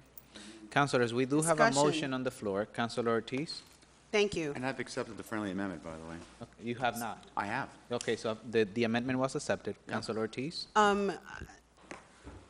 There's a lot of rhetoric going around this table, and what I'm looking at and focusing on and what I'm thinking of is the fact that these children that play on the Kane lot lost their spring season. I am not in a position to have them lose their fall season of playing soccer because we want clarification. We need clarification of the Museum Square garage repairs. We've made a communication that said, hey, we want to see what the revenue is. We want to see what's actually happening here. And is this $200,000 that we're putting inside the Museum Square garage really worth it? What's going on and what's been going on for the last 5 years? Amén, hecho y dicho. I believe that the same thing that can happen here, where this is of greater impact to our kids, can happen with this $150,000. I want answers on this project. I was personally impacted by this because I have children, and your children are in the program as well, in this program. But at the moment, the way that this playground stands, it's rubble. And the way that the field is mud. How is it that our children are going to take pride in Lawrence Youth Soccer when they can't play on their home field, or they're made fun of when the kids come to play against them? We need to look at this in a more holistic way. I want answers. It's 14 months ago. How convenient that now 14 months later the money is coming and the questions are being asked when we're at that year mark. I agree with you, Giovanni, that answers, Councilor Rodriguez, excuse me, need to be had as far as where's our monies going, how come we are here 14 months later just shy of the 1 year remediation time where we would have some clear recourse on the money that are being spent. But I'm not willing to sit here and say to parents of Lawrence Youth Soccer, because we want answers, you're going to lose another successful soccer season. That is not appropriate for this body to do.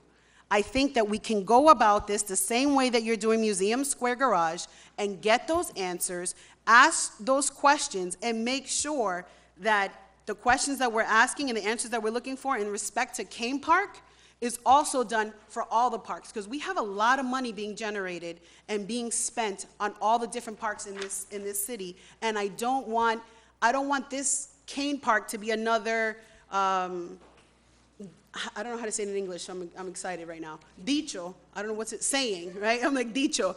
I don't want Kane Park to be another dicho, to say that, oh, it's gonna be another Kane Park when we're doing this at Howard, when we're doing this at O'Neill, when we're, the same way that they like to use that phrase for the Veteran Stadium. I think we need to be mindful that fall soccer season is here, that the remediation needs to happen. They cannot be playing in mud. They cannot be playing with sprinkler heads that are at the goalposts. That is not safe for children. When they dive for the ball, the sprinkler head is right at the goalpost. That has to be fixed now. We can't have children playing on the playground under rubble. They can get hurt because we want answers. We can get our answers and keep our kids safe and playing in our parks. Through you, Council President. Yeah, I just want to say Councilor the following. Rodriguez. I just want to say the following. My problem is not with the field. My problem is with the project. My problem is that we might have warranties. I agree. Project.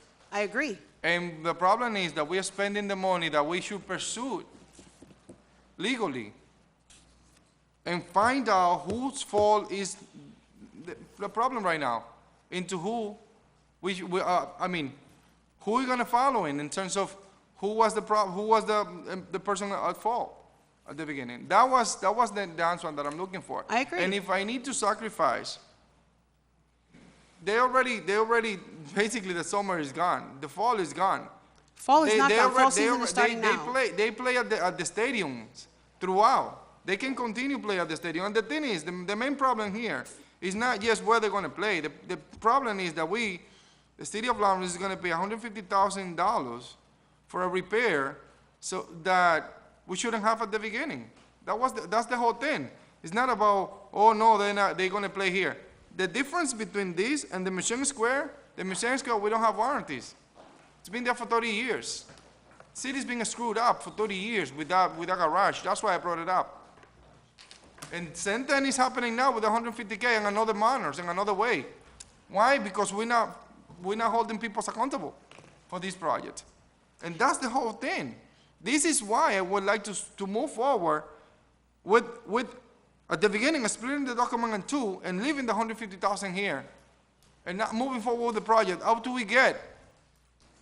Who's responsible for the issue that we're paying for? Not that we're planning, like we did in July, with the capital improvement plan, when we were planning for it.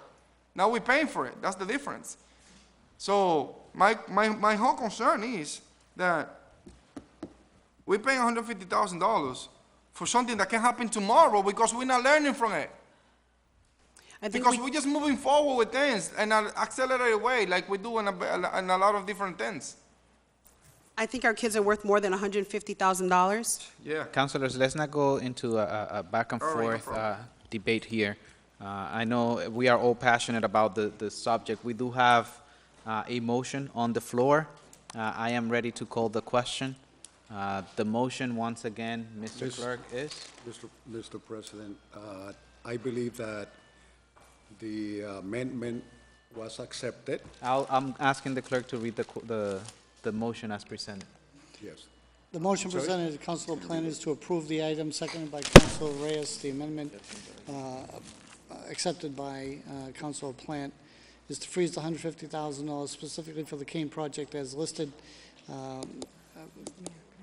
pending a resolution by or presented by the mayor's office. Before I call the question, and this is the last part of the conversation, I am going to ask the Chief of Staff to provide information. I assume that's why you're here. Thank you. I did hear from the mayor. I did reach out to him. He did call me back just to say that he respects the position of Councilor Rodriguez and that if the council chose to freeze that 150, he would absolutely respect that request. He also is trying to pursue the warranty. He does believe that we reached out to the installer prior to the 14 months to let them know there were problems. There was a technicality of the form of the notice that we gave if it was adequate. We definitely were in conversations with the installer prior to the 12-month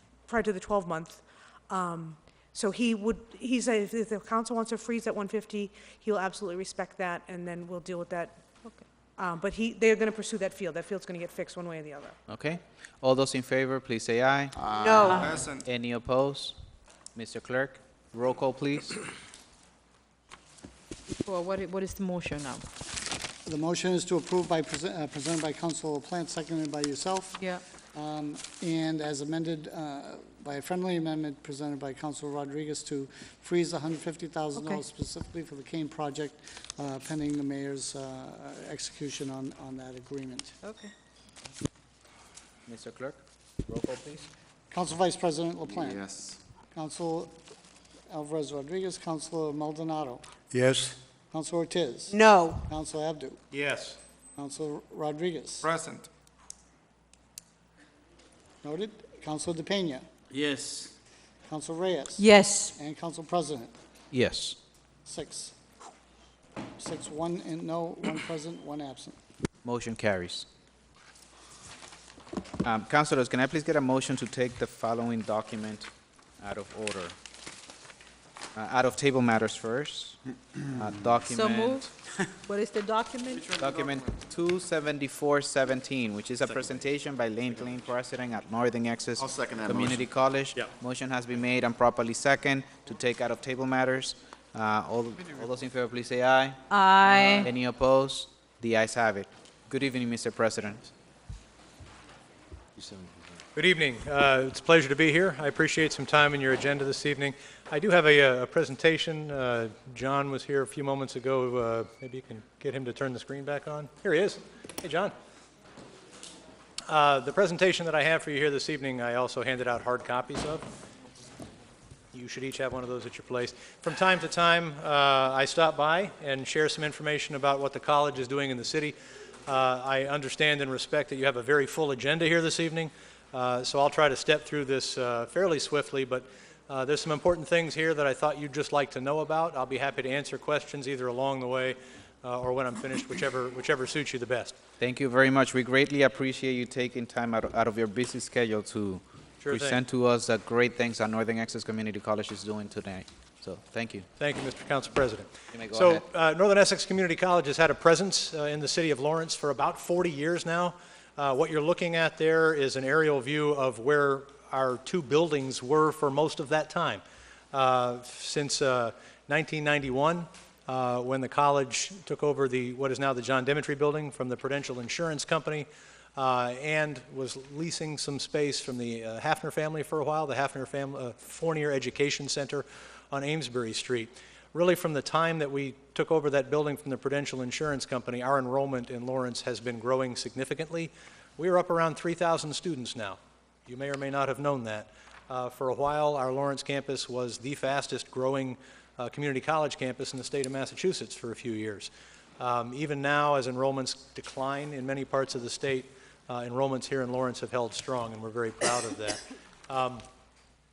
Over the last few years, I hope you've seen some changes happening around these buildings along Common Street there.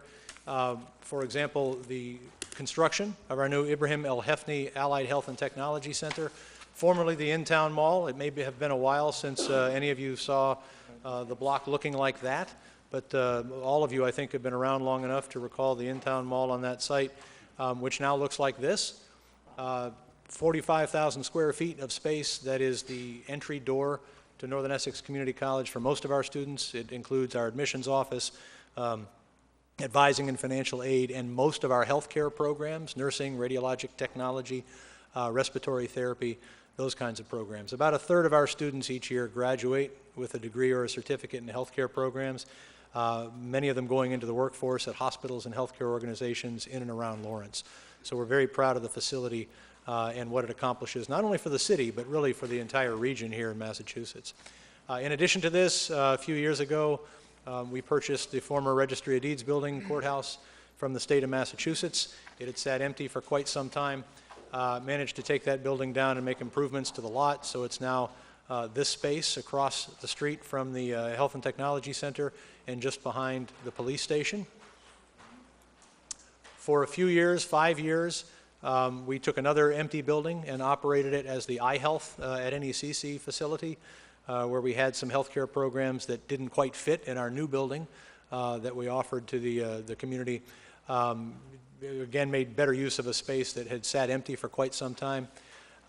Most recently, this space at 420 Common Street, which was largely empty, some office spaces a few years back. Really, this began because the college wanted to be able to provide a bookstore to the city. At the time, there wasn't a bookstore in the city. El Talle has books now, certainly. They reopened a few years ago, but when we started this project, there was no walk-up bookstore in the city. We had a Barnes & Noble selling textbooks in the basements of one of our classroom buildings, but no books for the public. We arranged with a private investor to move into this building, operate a new Follett bookstore, not only for our students, but for the public. Also work with Sal Lapoli and Eastern Bank to open a restaurant and a bank branch for Eastern in the first floor of this building that offer services particularly to students, but really to the whole community. The building now looks like this. We have classes of our own up on the third floor. September the 7th, we're going to have a grand opening of what we refer to sometimes as our communiversity space in that building. One of the things that we've been trying to do for the past few years is ensure there are more educational opportunities for the residents of Lawrence. Unfortunately, the city, one of the challenges is it has one of the lowest adult educational attainment rates in Massachusetts. Along with Springfield and Holyoke, about 12% of the adults in Lawrence have a four-year college degree. We want to help change that because we know that with greater education becomes an improved economy, better access to jobs, and more attraction for businesses into the city. We'd like to see that 12% catch up to the rest of Massachusetts, which is 40% and higher. So we've invited Regis College to join us on our campus. They offer healthcare programs, baccalaureate degrees in nursing and in public health and in respiratory care, and are contemplating some additional degrees. Linden State College, a public college out of Vermont, which is offering degrees in information technology and visual communications and music business. We're also expanding our partnership with Cambridge College, and we continue to host Suffolk University at our Riverwalk location where they offer an MBA program. So Northern Essex is doing all we can to try to expand educational opportunities in the city as well. We do not have an athletic facility of our own in the city, so we partner closely with the YMCA for all of our faculty and staff to use athletic facilities there. I think you're probably all aware of the proposal that the college and the city have worked on together for a new police station and regional public services safety training center. We began this a few years ago with some funding from the Patrick administration, put together a proposal that would take down the current police station, build a new one, and alongside that police station, a training center for police and other public safety. In the meantime, Northern Essex has been offering a police academy on our Haverhill campus. We just had our graduation a few weeks ago, our fourth graduation from that academy. 200 officers have now graduated. Many of them have gone directly to work here in the city of Lawrence, assisting with efforts to expand certainly the bilingual, bicultural police force here in Lawrence with training offered not too far away. Our vision for the future is that eventually that training happens right here in downtown Lawrence, not just for the city, but for the entire region. We'll skip past this part. Some of the other improvements that we've made in the city include a MassWorks grant in partnership with the city that has addressed sidewalks, alleys, some streetscaping, so that things that used to look like this now look more like this. That's the alley right behind our Health and Technology Center. We call it the connector, so that spaces that looked like this at one time now are looking more like this. These are improvements that we've been working on, not only on our properties, but on the adjacent properties. I'll note that this has all been made possible through a variety of resources, including state investment. That Health and Technology Center was a $25 million investment from the state of Massachusetts, along with a couple of $1 million we raised ourselves. Private donations.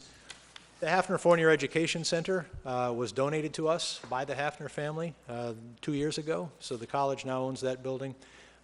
Inside that building, thanks to some private donations, we created our first chemistry lab in Lawrence. It used to be that students studying sciences and healthcare programs here in Lawrence still had to go to Haverhill to take those classes. They no longer have to do that. We recognize that for a lot of students, even though Haverhill may only be 12 miles away, if you've got a transportation challenge, if you've got kids in childcare, if you're working a couple of jobs and balancing schoolwork, that can be a lot to add to a life. So we wanted to make it as easy as possible for them to take their classes right here in the city. So we've added science labs in that building as well. We've had National Science Foundation money, life sciences from Massachusetts funding. We've formed public-private partnerships, as I mentioned, the iHealth and the investment in that hub building that we're in now. And of course, city partnerships, the parking lots, the streets, the alleys, and so forth. And business investment. One final thing I'll mention here, the college was a founding member of the Lawrence Partnership, and we actually incubate this organization. The executive director has an office in one of our buildings that we provide for him. This has been, we think, a significant step forward for the business community here in the city to come together around some important economic development projects. Some of the things that the partnership has worked on since its creation a couple of years ago include a venture loan fund in the city geared specifically towards small businesses and job growth, $2.5 million, 10 banks, also in attracting more investment into the city, a training consortium looking at what employers' needs are in and around Lawrence so that we can better train and educate residents of the city for those jobs, both for the employer's benefit and for the residents' benefit, and a variety of ways that we've been providing small business development assistance, including mentoring programs and technical assistance with business planning. Just a couple of things I would add to that more recently. We have in the audience with us tonight Dr. Noemi Custodia-Lora, who is the Vice President for Lawrence Campus and Community Relations, and has been responsible over the last couple of years with really expanding our international partnerships. So we've signed an agreement, for example, with WASD in the Dominican Republic for student exchanges and faculty and staff exchanges. We are working now with the Center for Educational Documentation out of Boston to make it easier for residents of the city who have degrees or college experience from other countries, whether it's the Dominican or elsewhere, to get those credentials validated here in Massachusetts to make it easier for them to get jobs or to complete their education. And Noemi's been key in those things. The college, as of July 1st, is now also managing the Valley Works Career Centers, both here in Lawrence and in Haverhill. And we think that with the resources we have at the institution, we can provide some expanded and improved services for Valley Works Career Centers. And lastly, I heard mentioned earlier the Buckley Garage as part of the presentation. We are working with the project that is putting a new face on the Buckley Garage, the college, the Lawrence Partnership, and the city all together in that project as well. So briefly, those are some of the ways that the college is seeking to expand educational opportunities here in Lawrence, as well as economic development growth, better connecting residents to new jobs and to growth of businesses in the city. Be happy to take any questions that you might have. Okay. Mr. President, thank you very much for that wonderful presentation. Northern Access is definitely doing great things here in the city of Lawrence and for all of our residents. Councilors, I don't know if you have any questions to President Klein. Through you? Councilor Ortiz. Thank you so much for that update. I'm very familiar with the great work that the college is doing here and in Haverhill. And I wanted to speak on the point on adult completion and your completion rates when it comes to your older students. I guess that's what you were saying. So do we have a plan to, aside from partnering with the two colleges that we saw there, but you have other four-year relationships besides Linden and Regis, correct? Oh, absolutely. We have a lot of... Can you express a little bit of the other partnerships that we have that, and is that partnership, are those partnerships being formed to mitigate this issue?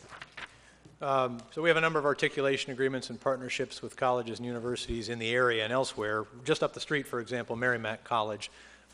Northern Essex and Merrimack College are working with the Lawrence Public Schools right now on an early college program to try to help students transition more effectively from high school into and through college to help address that issue so that we have more students not only completing at Lawrence High School, but also finishing their degrees right here in the city.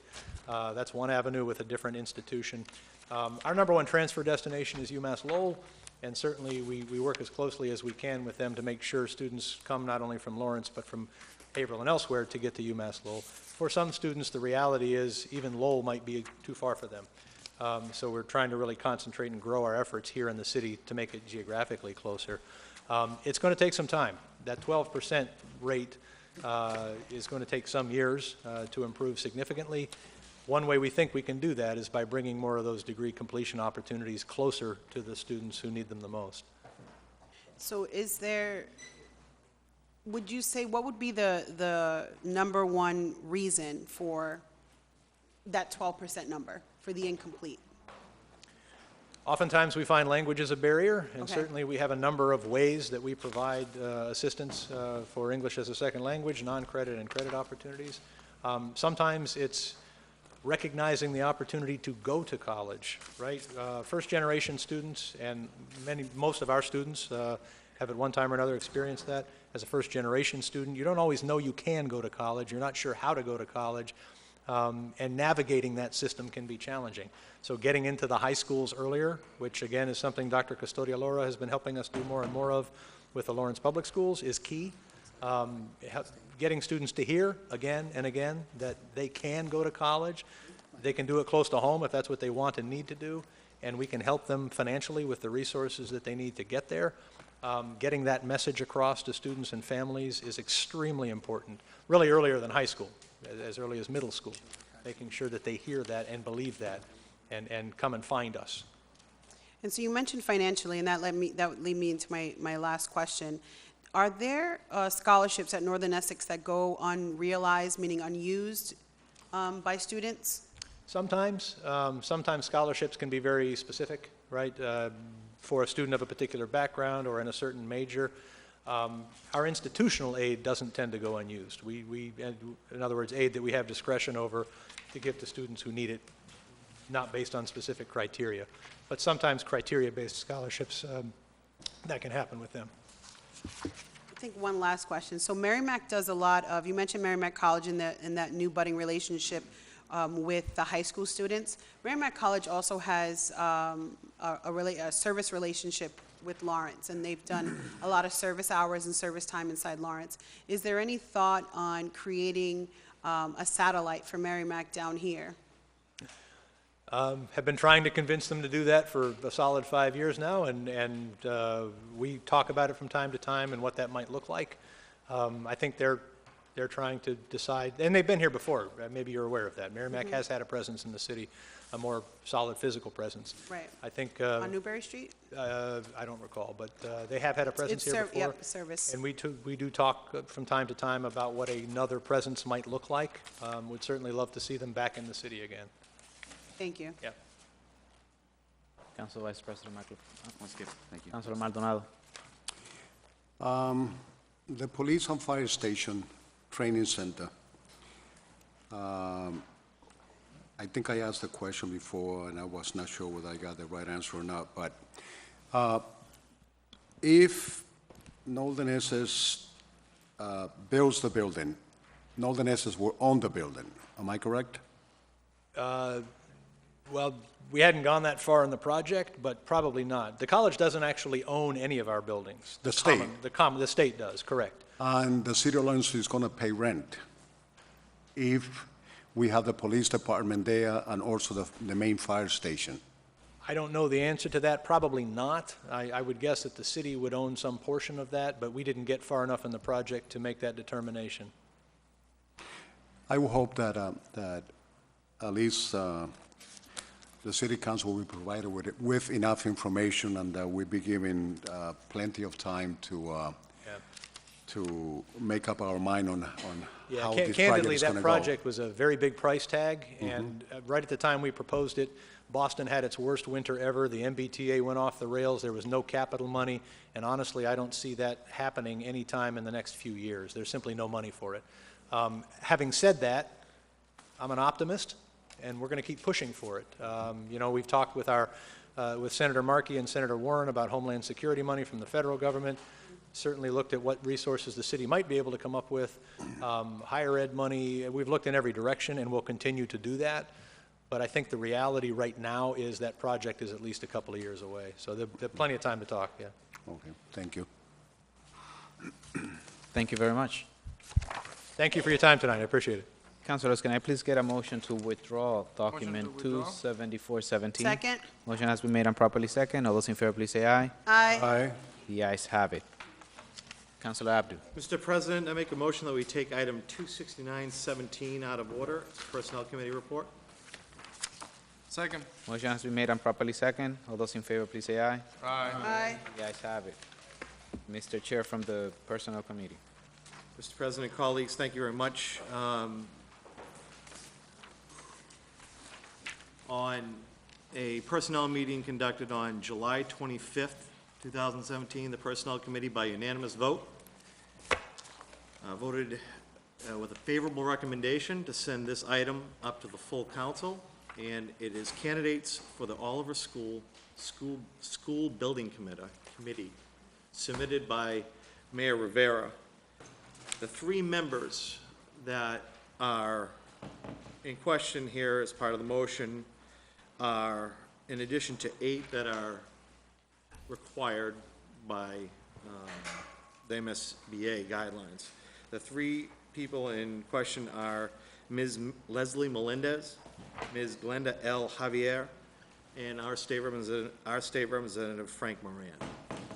So I submit that in the form of a motion. Motion has been made and properly second. Any discussion?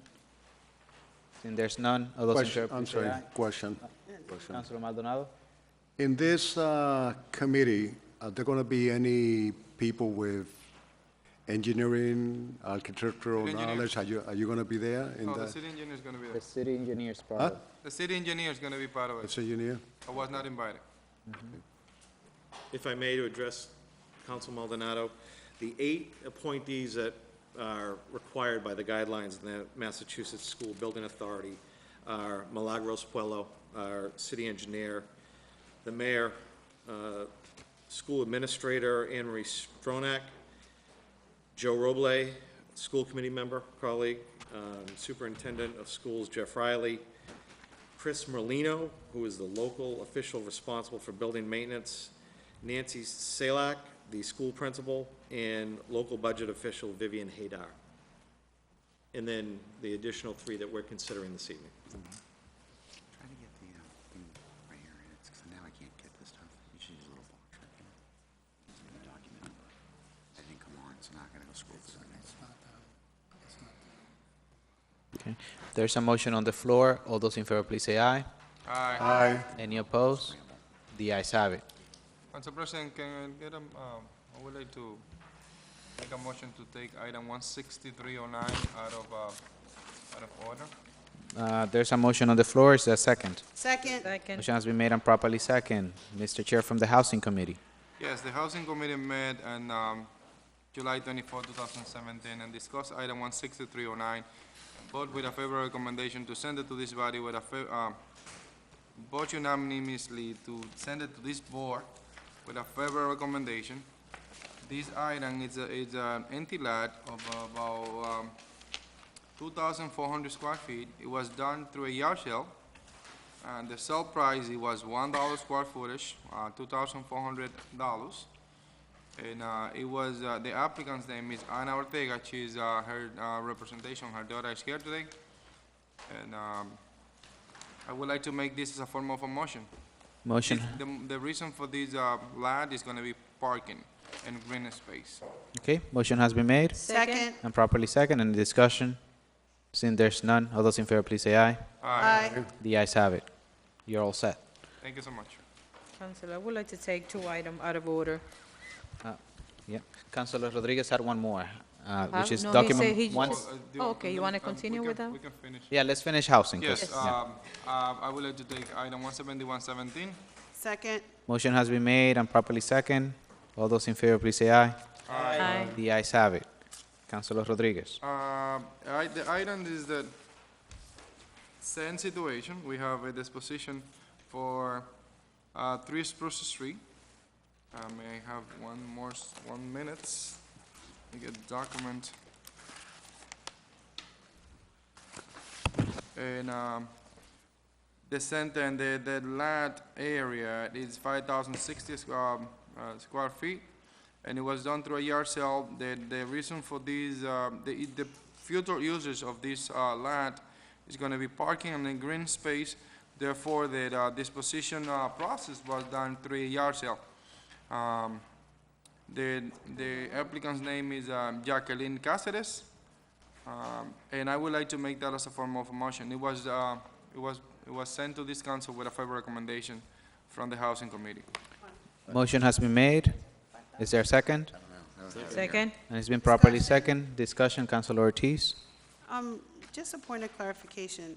Can it be a yard? I thought it had to be under 3,000 square feet. for No, a not yard sale. necessarily. Can you- It depends on the construction site. Right now, it is right next to the Speaker River, so no Okay. construction could be done there within the 100-foot buffer. From the 100, of okay, the from the river. 100 feet, so that's how come. That's why it was done. And the restriction we have there, it was that no building can be done. So I'm sorry, stand up repeat on that last part? location.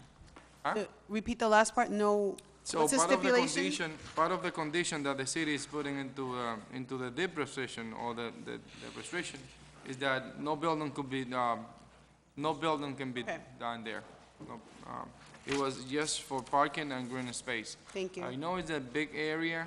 Yeah, that's what has me Asking concerned. price is actually less than $1 square footage, but it's because of that reason. It's because of, they won't be able to do much within that 100-foot buffer because of the Speaker River area on their location. And how much are we asking? The 3,440. sale price is gonna be $3,440. And isn't it a regulation that we do $1 per square foot? It is not, actually. It I is thought less. that's what the common amount It was. is the common situation, and assuming that the only area that they're charging for is that, the area that is within the 100-foot buffer of the Speaker River, and not necessarily the rest, because it's sloping and it's basically part of the river. So, So it's not gonna be, they're not gonna use the entire part, the entire Right, but they're lot. gonna be paying taxes on the entire part. Eventually, the assessment price of this property is $5,900. So the So it's- taxes is gonna be probably, less than $50. So it's a year. 5,900. Mhm. It's less than $1 a square foot, Yes, when we normally do $1 a square foot for a yard sale. correct. And consideration was given because of the slope? Probably that was the situation, was not. You're speculating. We don't discuss the price of the housing committee. We just go with the regulations, what it is. I know that the yard sale have a different regulations, and it's Okay. $1 square foot. But my assumption is because of the 100-foot buffer from the river. Okay. And the area is not quite usable Okay.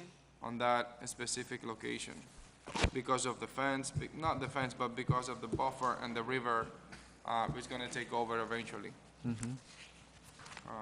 That was my take on the price.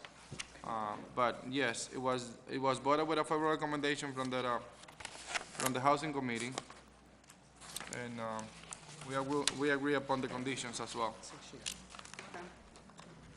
Thank you. Councilors, are there any further discussions? Seeing there's none, all those in favor, please say aye. Present. Aye. Mr. Clerk, roll call, please.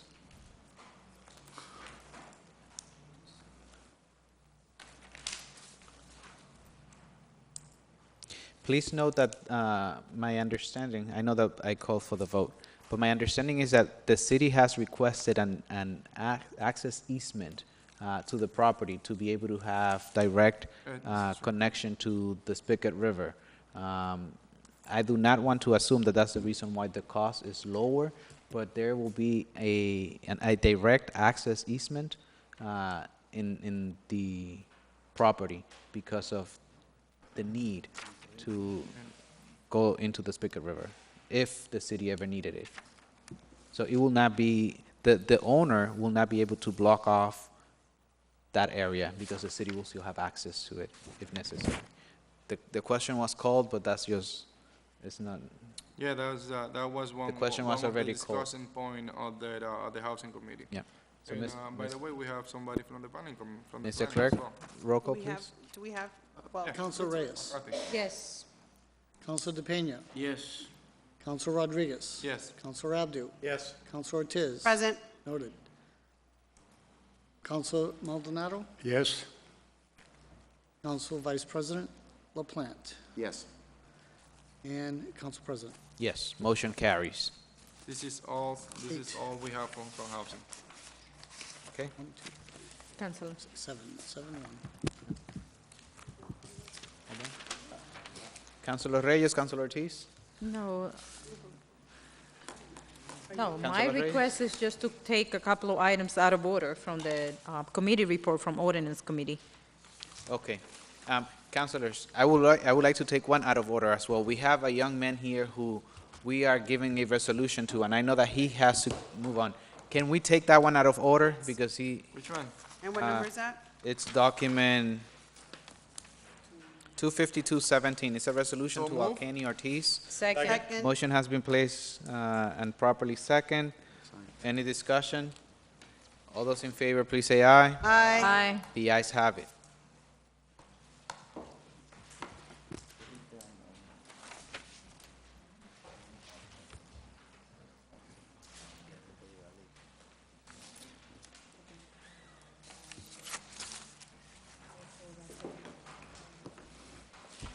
Good evening, Councilors. Kendris Vasquez, City Council President, residing at 681 Lowell Street.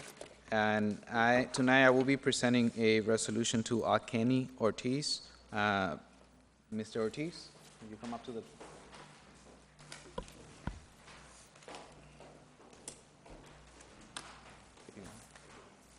So the reason I am presenting this resolution to Mr. Ortiz is because Mr. Ortiz was one student, you were the one student representative from the city of Lawrence who was invited to meet with top officials of the United States, the President of the United States, at the White House.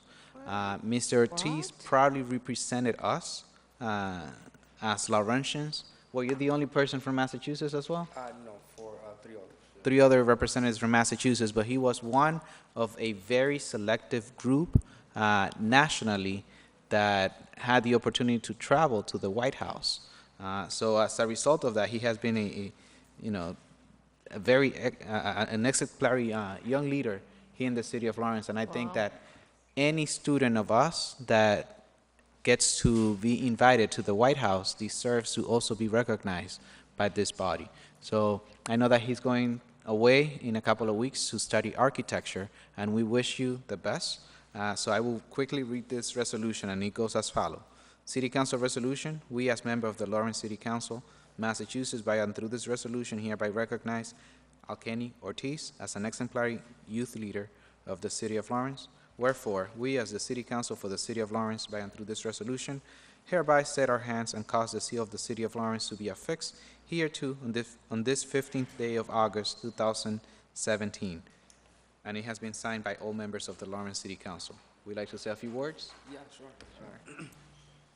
Well, thank you, appreciate it. Well, thank you so much for, just, it's an honor being here. And, every time people ask me, why did he do it or why did he go for it, because I want to represent my city. I came here 7 years ago from Dominican Republic, and this city has been my home since then. So it's an honor and a pleasure to be representing Lawrence in the United States of America. So thank you so much. Thank you.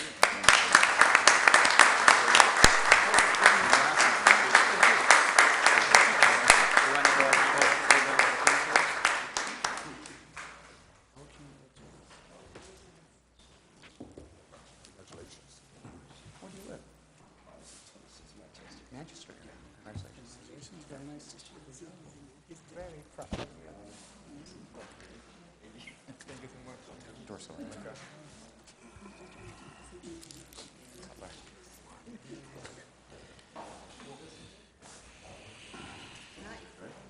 Not yours, Mark. Mark likes to claim all the up-and-coming youngsters. He wants to know. Once again, thank you, Mr. Ortiz, for representing the city of Lawrence at the White House. That's quite an honor for us. Thank you. Councilors, moving on. Exeter Street. We have Councilor Ortiz, Councilor Reyes. Okay. between the two of you at this point. No, well, I asked first. Councilor Ortiz. I'm like, I asked first. And I'll be really quick because I would like to make a motion to take, am I taking all three or just a specific one? Whichever, yeah. You want to take it all three out of order together? Yeah, I will, yeah, I think so. 28717, 28817, and 29617. Those are new businesses. Those are a new business, and we have it as an emergency approval requested.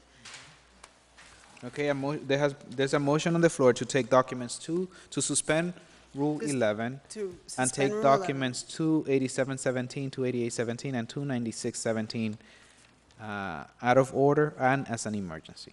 Yes. Is there a second? Second. It's been properly second. Any further discussion? Seeing there's none, all those in favor, please say aye. Aye.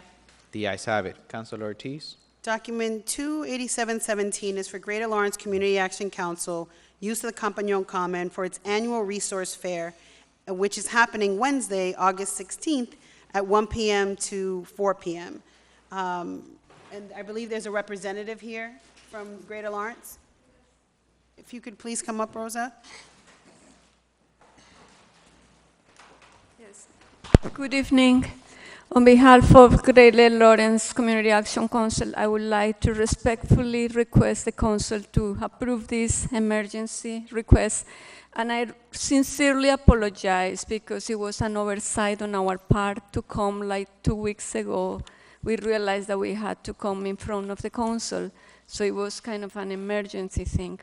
But we have already like 60 vendors tomorrow, and we have almost 200 backpacks to give to the kids. So this is such a good thing for the kids of Lawrence that we would like to hold the event tomorrow, if that is approved by you. Thank you. And how many years have you been doing this project? This is the 5th annual Fifth fair. year, so what's the difference this year? Was someone else in charge before? Well, yeah, the person that used to get all the permits and go through all just left the agency. So the new task force that put together the event didn't realize, some of us didn't even know that we have to come in front of the council. So we got all the permits from the fire department, the police, we did all the paperwork except to request the meeting with the council, the approval. City Clerk, are all those papers in order? Do you have that? I don't think we have that.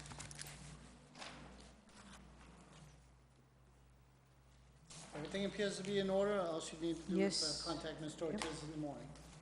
To contact Mr. Ortiz in the morning? Yep. Okay. Finalize any last minute, if there are anything, So if there's are- anything left over, Mr. Ortiz will handle that. So do you know that in the morning, if this gets approved, you still need to come to see Mr. Nelson Ortiz downstairs? Downstairs? Yep, in the Recreation Department, Okay, yeah, all right. We'll come tomorrow morning.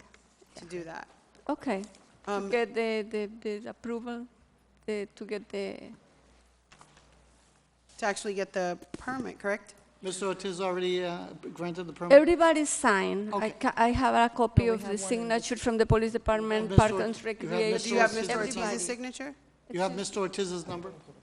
Phone number? You have Mr. Ortiz's phone number? Yeah, we got everything except this meeting. Call Mr. Ortiz in the morning, that'd be the best thing, see if there's anything else. Okay, so I'd like to make a motion to approve document 28717. Motion has been made. Is there a second? Second. Second. Properly second. All those in favor, please say aye. Aye. Aye. Any opposed? The ayes have it. Okay, thank you very much. Thank you so much, Rosa. So Thank tomorrow you. morning, a representative needs to come and see Mr. Ortiz, Ms. Ortiz, okay, okay? all right, thank you. Document 28817 is for Iglesia de Dios La Bendición, use of Compagnon Common on August 31st from 3 p.m. to 7 p.m. Is there a representative from, if you could please? Councilor Ortiz, is there a motion before we engage in discussion? Are you making that as a motion? For a motion? Yeah. Yes, So there's a motion on the floor. It's been properly second. Discussion, Councilor Ortiz. so, I'm going to be interpreting for her. She doesn't speak the language. That's okay. Buenas noches, mi nombre es Fanny y vengo en representación de la Iglesia de Dios de la 54 de la Lawrence y estamos aquí para esperar por ustedes para un evento que tenemos en las aceras. My name is Fanny Ortiz, and I represent. I come here to represent the church, and hope that you guys approve an event that we have happening, or we hope to happen on August 31st, 2017. And it's not exactly in the park. It's actually using the walkways of Haverhill, Broadway, Essex, and Jackson Street, to be specifically. Thank you. Councilor Ortiz, let me provide some information here. Yeah, it does. We appreciate you coming before the city council, and I know it's a burden because you have to apply and get all the signatures. But in order for you to use the sidewalk, all you will need is the permit from the police department, which you already have. If it's only for the use of the sidewalk, the city council does not need to approve it. Sí, es solamente para el uso de las aceras, que los concejales no tienen que aprobar eso. Oh, sí, nada más en las aceras. It's just, yeah, it's On- just the sidewalks. Only for the sidewalks. Yeah, the city council does not need to approve the use of the sidewalks. here. Ellos no necesitan aprobar eso. Do you want to have access to the park at all, or Si tú no? quieres tener acceso al parque. No, there's No? no need for the park. Wow. Okay. It's good. It's good. So, So councilors, motion to withdraw? motion to withdraw? Second. Did she have something else to say? Si tú tienes algo más que decir. Vamos a terminar en la iglesia nada más. Oh gosh, that's loud. That the march is gonna end at the church on 54 Lawrence Street. So it's going to be directly from the church? Okay. Yeah. Okay, So if no it's- necesitan aprobar eso. Yeah, if you're not using the park, Que si no van a usar el parque. You're good to go, yep. yeah, but we greatly appreciate you taking the time to fill out the application. So, Thank you. Thank you. We were misinformed. Civics lesson. All right, so there's a motion to withdraw. It's been properly It's been seconded. properly second. Thank All you. those in favor, please say aye. Thank you. Aye. That pass. I'd like to make a motion to approve document 29617, Iglesia Pentecostal de la Senda Antigua, and they are requesting to use Campano Park on September 2nd. Is there a representative?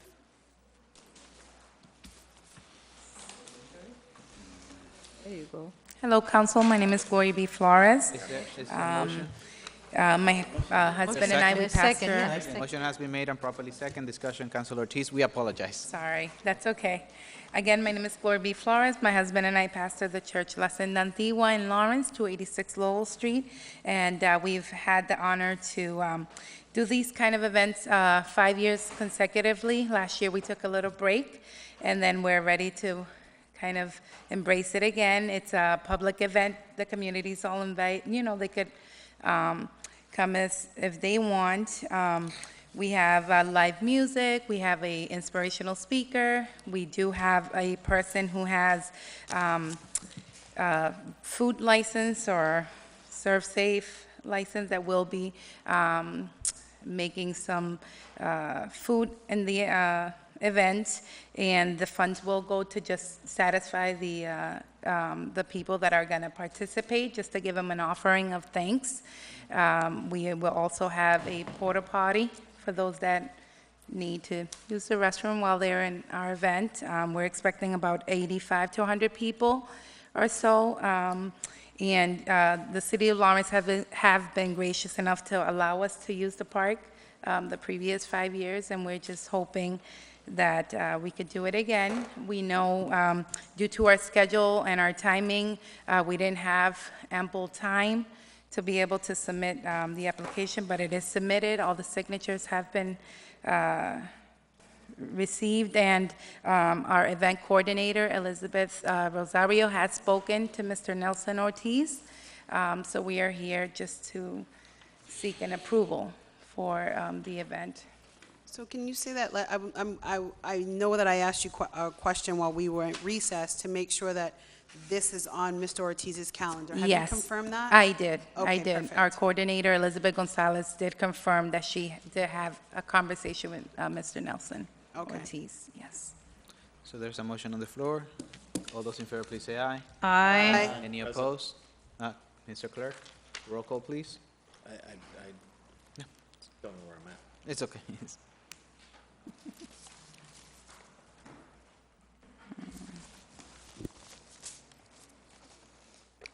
Council Vice President LaPlante. Yes. Council Maldonado. Yes. Council Ortiz. Yes. Council Abdu. Present. Noted. Council Rodriguez. Yes.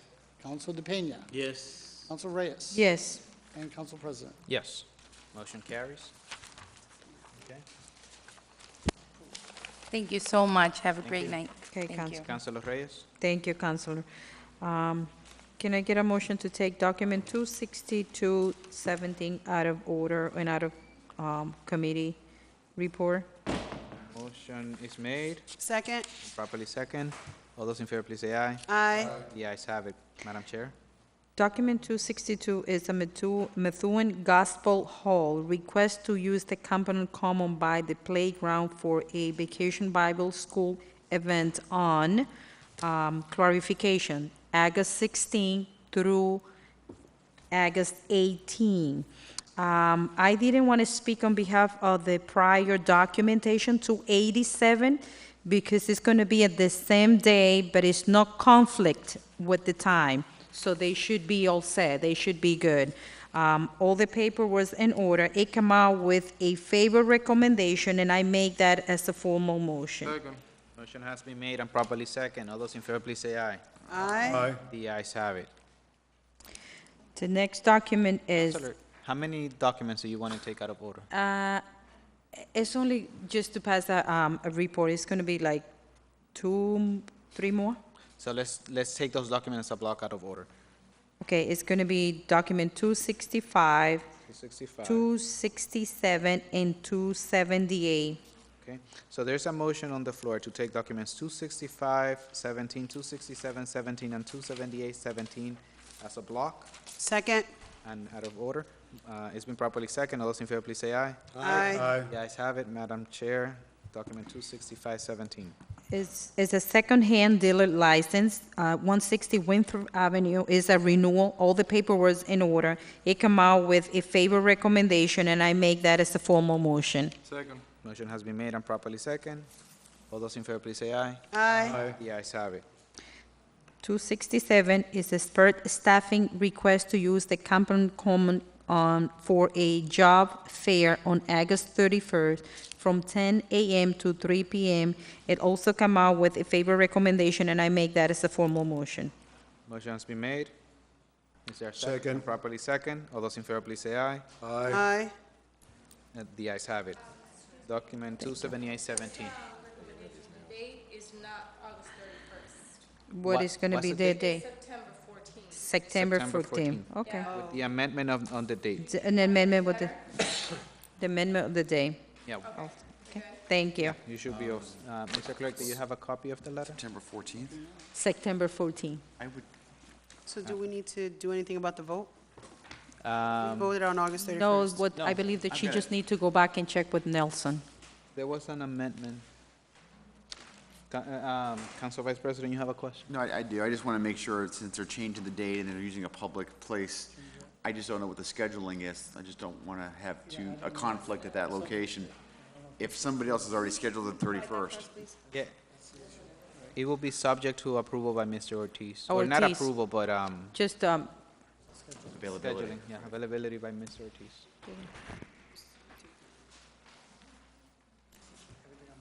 This one? Or the copy, it's mine.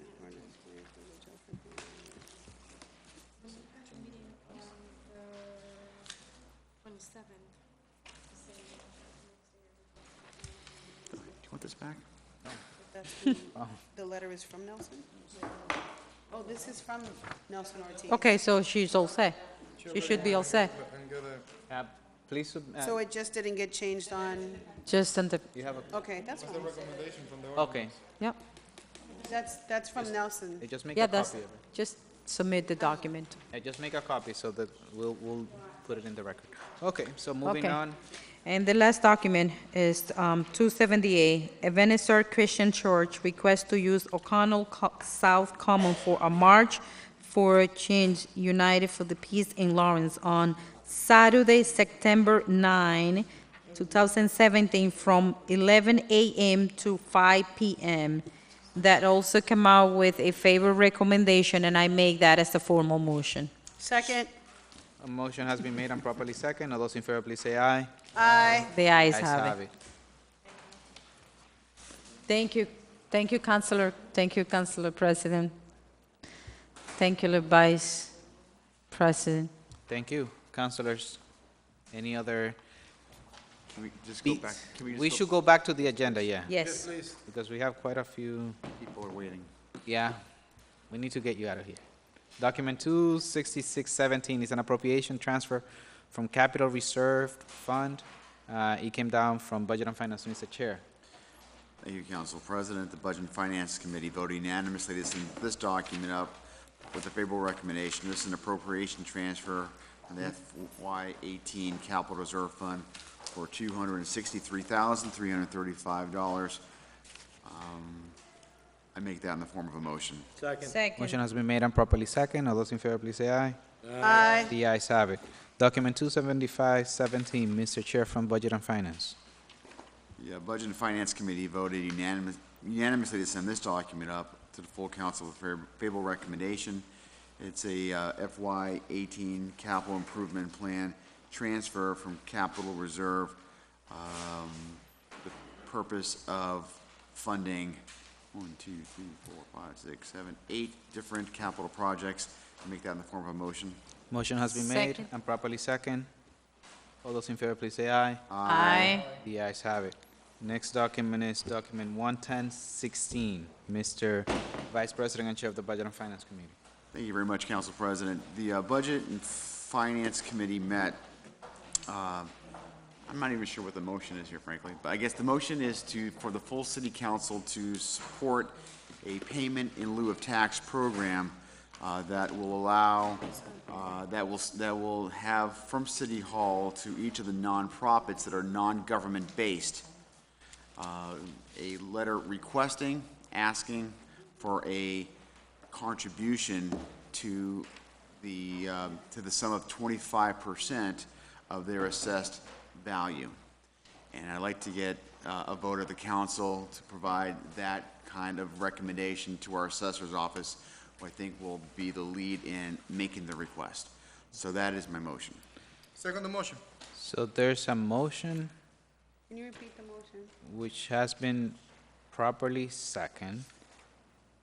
The motion as presented by the chair of the subcommittee is for the city council for this body to decide on what will be a fair value for a pilot program or payment in lieu of taxes for nonprofit organizations within city limits. Am I correct? You are correct, and the motion also had the 25% of assessed value, Mm-hmm. which So- is equal to what the Boston one and other municipalities are currently doing. That is correct. Please note, to anyone who's not a member of the Budget and Finance Committee, the intention behind this request is not, we will not be mandating any nonprofit within the city limits to pay property taxes. What we are asking them is to voluntarily pay the city of Lawrence or donate to the city of Lawrence an amount that could equal what the value of the property would have paid if they were not a nonprofit. 25%. 25% of the value of the property if they were not a nonprofit. Okay.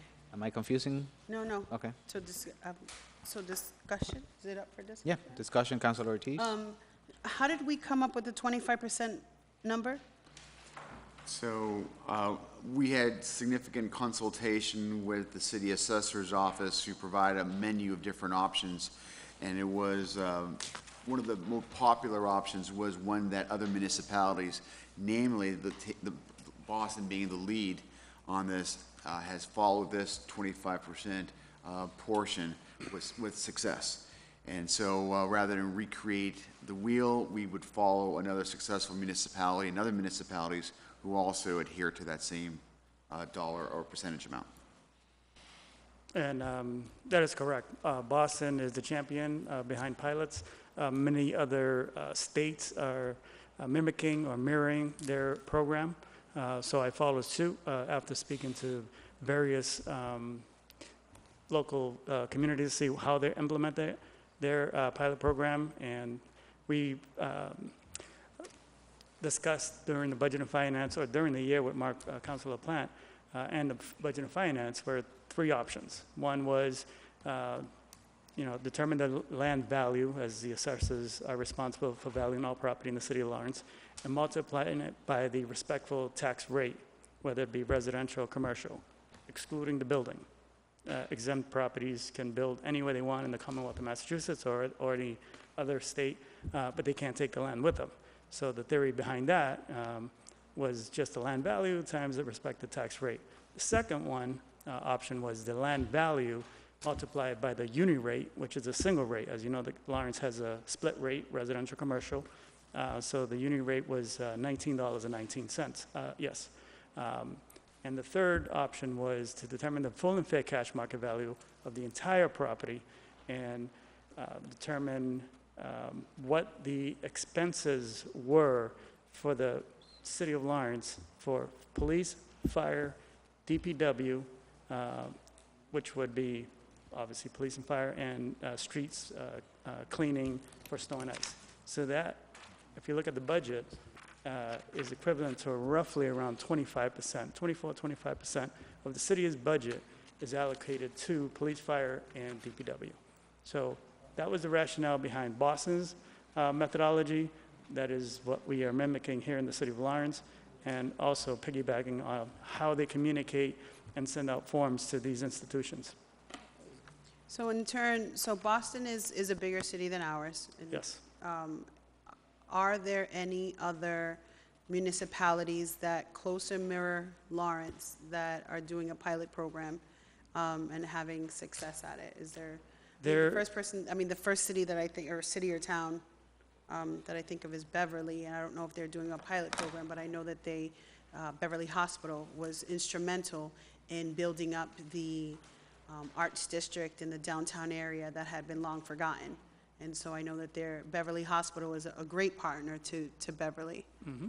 And also, the city of Lowell implemented a pilot program, and recently, I believe it was in an article recently that UMass just is contributing a significant amount in the payment of lieu of taxes.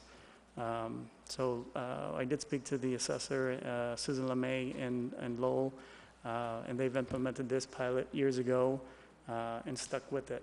So they've seen some significant dollars contributed to the general fund. And I believe Duxbury, I spoke to the assessor in Duxbury who implemented this program as well. Andover partnered with Phillips Academy, and Phillips Academy actually is contributing roughly $382,000 to the, as a payment in lieu of tax. So yeah, there are successful programs, and again, we're not nitpicking any particular institution. We're generally sending these forms to every exempt entity in the city of Lawrence, and it's a Councilors, can I please get a motion to go past 10? Motion, so move. Second. Motion has been made and properly second. Any discussion? Seeing there's none, all those in favor, please say aye. Aye. Any opposed? The ayes have it. You may continue, Mr. Vega. So these programs are successful if implemented properly, and I think we have the staffing, the technology, and the will to try to get a pilot in the city of Lawrence, finally. It's Thank been you for those discussed point of many years. reference, Mr. Vega. You're welcome. Councilor Maldonado. I will not support this project. I can think of one organization that have expanded tremendously on Newberry Street and have acquired several buildings. I believe that this will create a deficit on which we already have a low base on taxes. And what's going to happen is that if we do this for nonprofit organizations, such like the ones that I'm thinking of, which keeps expanding and expanding, the deficit is going to have to be covered by the taxpayer, and I will not support something like that.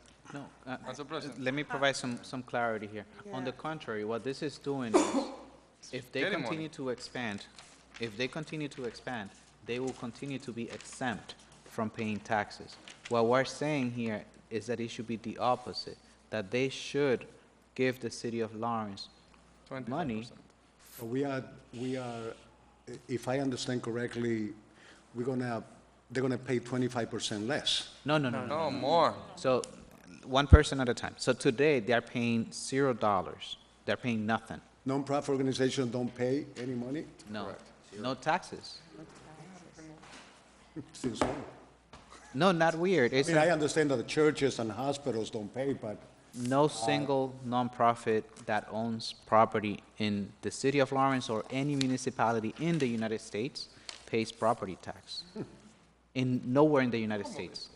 I was under the understanding that only hospitals and churches were. No.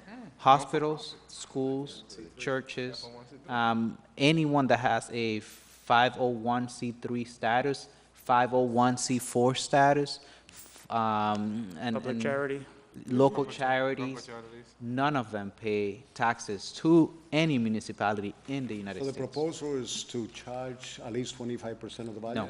No, Oh, hold on. Send no, a letter. no.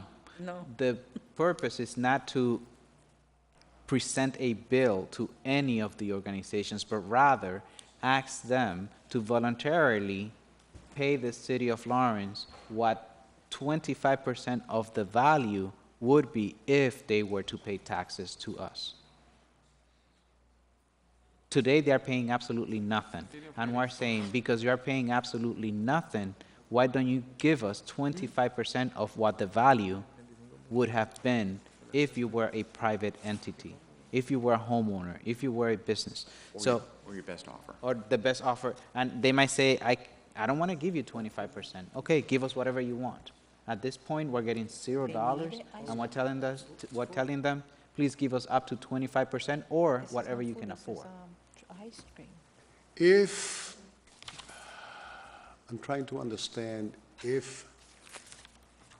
are we leave it up to them to give us a 25%, or is that going to be mandatory? We cannot make it mandatory. Huh? We cannot make it mandatory. We cannot make it mandatory. It's a voluntary. So we're going to ask them to give us 25% voluntarily. Voluntarily, yes. So this is a program that has been very successful in other municipalities throughout the United States. And a lot of nonprofit institutions will actually cooperate and provide some sort of payment in lieu of taxes to the municipality. Now, you mentioned that this is being done in Boston, Correct. and how successful have they been? Tremendously successful over years and years. So last year, they collected $32 million. And their institutions are, I'm not going to say lining up, but they are coming forward in many years past, and they revamped it. They have a real estate task force. They set up a committee to research all this data and research institutions and meet with these folks. Right now, the assessor, young gentleman that I spoke with over the weeks, is championing this program. His name is Matthew Englander in the assessors department. This program is so big that he can't handle it anymore. There are more institutions coming on, so they're hiring an expert.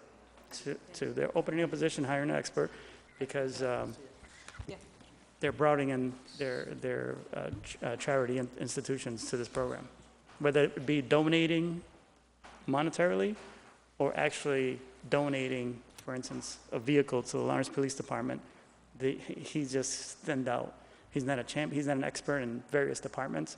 For instance, if BU wasn't able to donate as much as they did last year, they would offer teachers to go into the public schools and teach students various subjects, whether it be music, literature, whatever it may be. So that's my understanding from what my discussion with the assessor in Boston. Councilor Rodriguez. Sure. How you doing? Good. How many non-for-profits we currently have in the city of Lawrence that could be part of the program? Is it 193? I believe so. We have roughly over 700 exempt entities, but that includes schools, parks, Lawrence Redevelopment, Lawrence Housing Authority, but minimizing that, I believe Council President said the number correctly, roughly 200, with a total exempt value for the city of Lawrence is $775 million. Mm-hmm. What would minimize that for potential nonprofits to participate in this program would equate to $282 million. Yep. For a total potential non-recurring revenue of $2,076,291. So we are roughly looking at $2 million potentially. Yep. Are we planning on having a board eventually to take care of this type of program? Yeah, as soon as it gets on the way, I'll take any advice or any help. I've ran many programs out of that office, send out thousands of forms in various matters. So this is something I look forward to doing.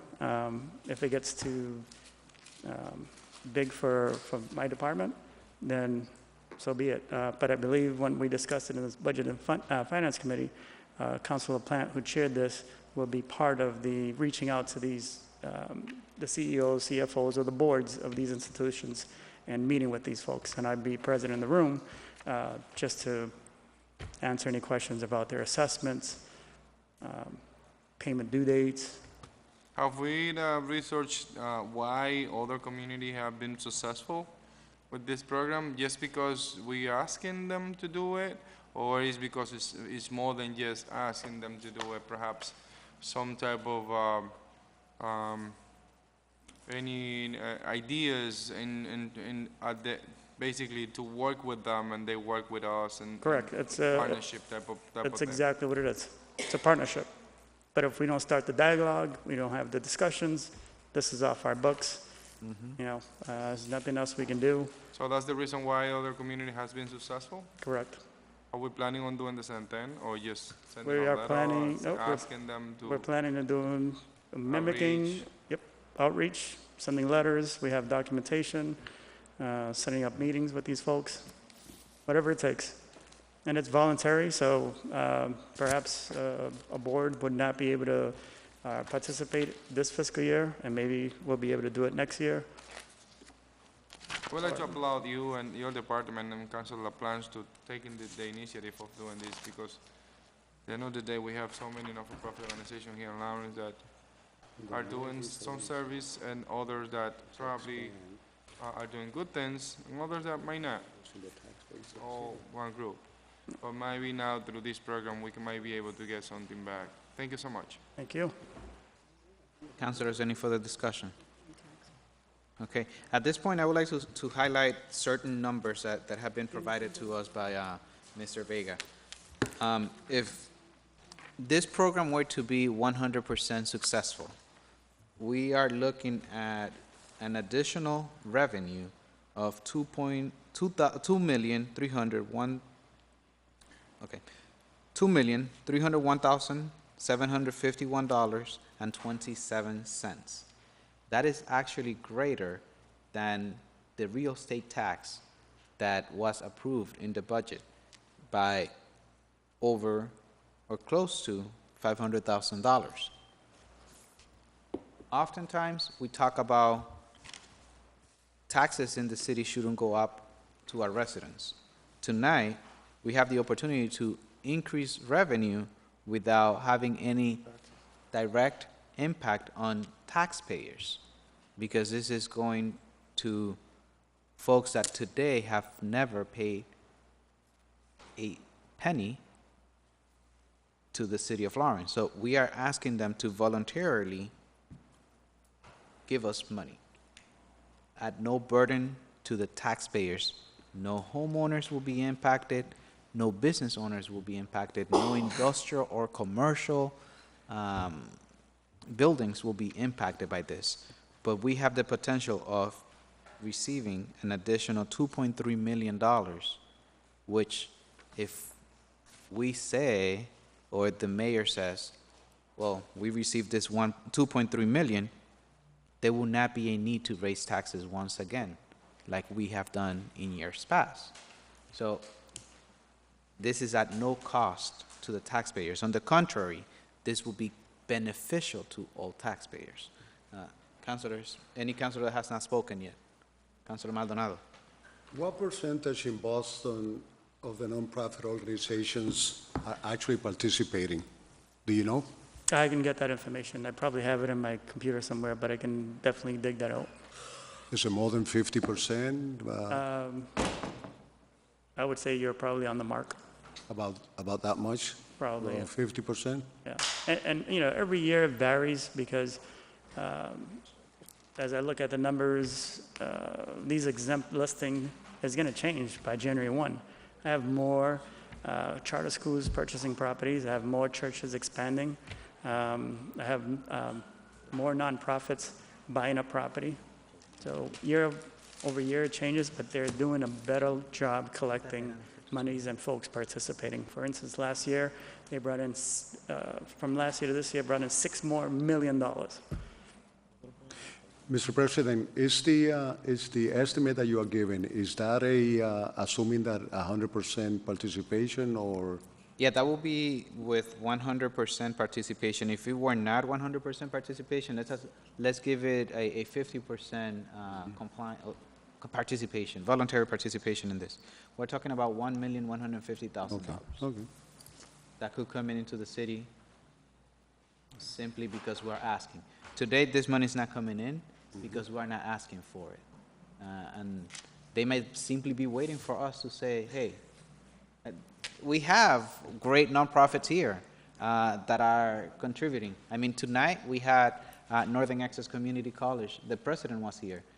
He's a great, well, him and the community college are a great partner.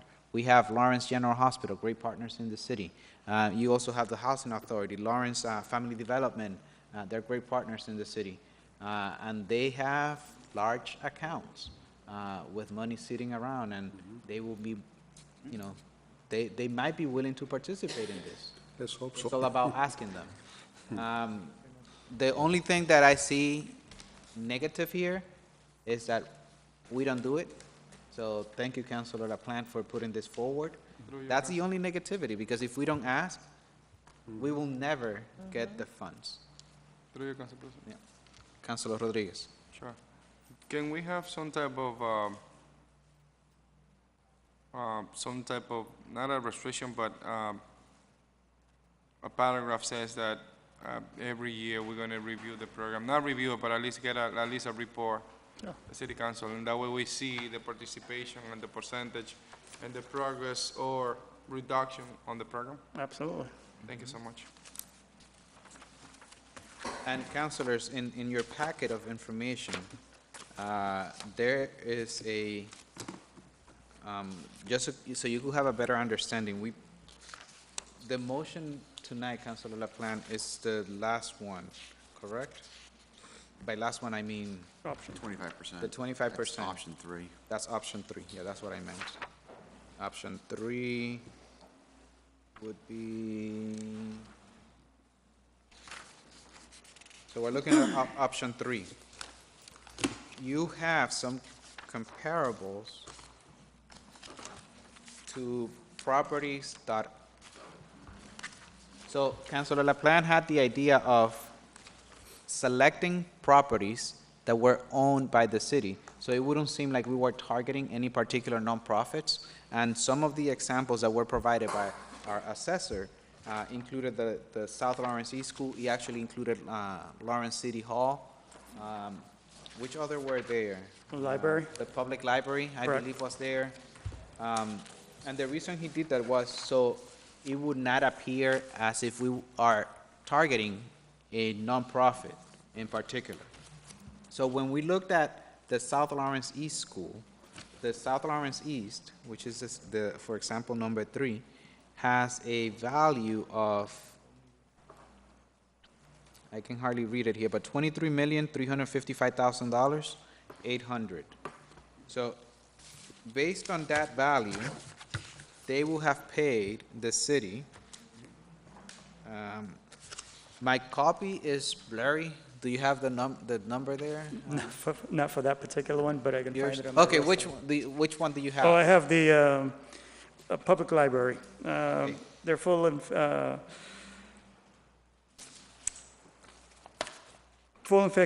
market value is $3.1 million. At the 100% tax rate would be 25% of that valuation would bring in $26,286.69. Is it? So these are buildings that belong to us because we wanted to use realistic numbers in properties that exist today. So I hope that gives councilors a better understanding of what it would look like in other buildings. So, all right, are there any further questions or comments? Seeing there's none, once again, Councilor LaPlante and Mr. Vega, thank you for your efforts in this. Thank you for your support, councilors. All those in favor, please say aye. Aye. Aye. Any opposed? The ayes have it. Thank you. Okay, moving on with the agenda. Document, I feel really bad for having the representative from Woodward and Current here so late because he's giving us a donation and he's waiting for such a long time. Document 25917. Thank Mr. you. Chair. Yeah, thank you, Council President. So the Budget and Finance Committee voted to send this document up with unanimous recommendation. This is to accept a donation from Woodward and Current for an audio-video type device for the sum of $17,270, and make that in the form of a motion. Second. Motion has been made and properly second. All those in favor, please say Just want to thank, I know we did this at the Budget Committee real quick. Thank you so much to Woodward and Current for their generous donation and being partners with the city and providing this. It's greatly appreciated, and on behalf of, on my behalf, and perhaps maybe others, thank you so much. Chief, did you want to say something as well? Yes. Through you, Mr. President. Good evening, councilors. I just want to thank you for the consideration and your support of this donation. And additionally, I'd like to thank Jim Ravad of Woodward and Curran for their generous donation. This is the second such donation they've made to the Lawrence Police Department in 3 years. Previously donated $15,000 to buy defibrillators for the police vehicles. So again, I want to thank them and thank you as well. Thank you. Okay. Good evening, councilors. I'm Jim Ravad with Woodward and Curran. I just want to say how happy we are to be able to help the city out. As the chief said, this is the second time. Just really thrilled to be able to help the police department out in the city of Lawrence. So, thank you. Okay. Thank you. Thank you. Any further discussions? Seeing there's none, all those in favor, please say aye. Aye. Aye. The ayes have it. Councilor Reyes. Wow. Finally. Councilor, I would like to take the majority of the documents as a block and order a public hearing, if that is okay. That was a motion. Second. So she's going to read the So the document is going to be document 8317, 16117, 20217, 22017, 22917, 23717, 24717, 25317, 25517, 25817, 26017, 271-17, and 278-17 as a block and order a public hearing. Second the motion. How about 272? What? 271 and 272?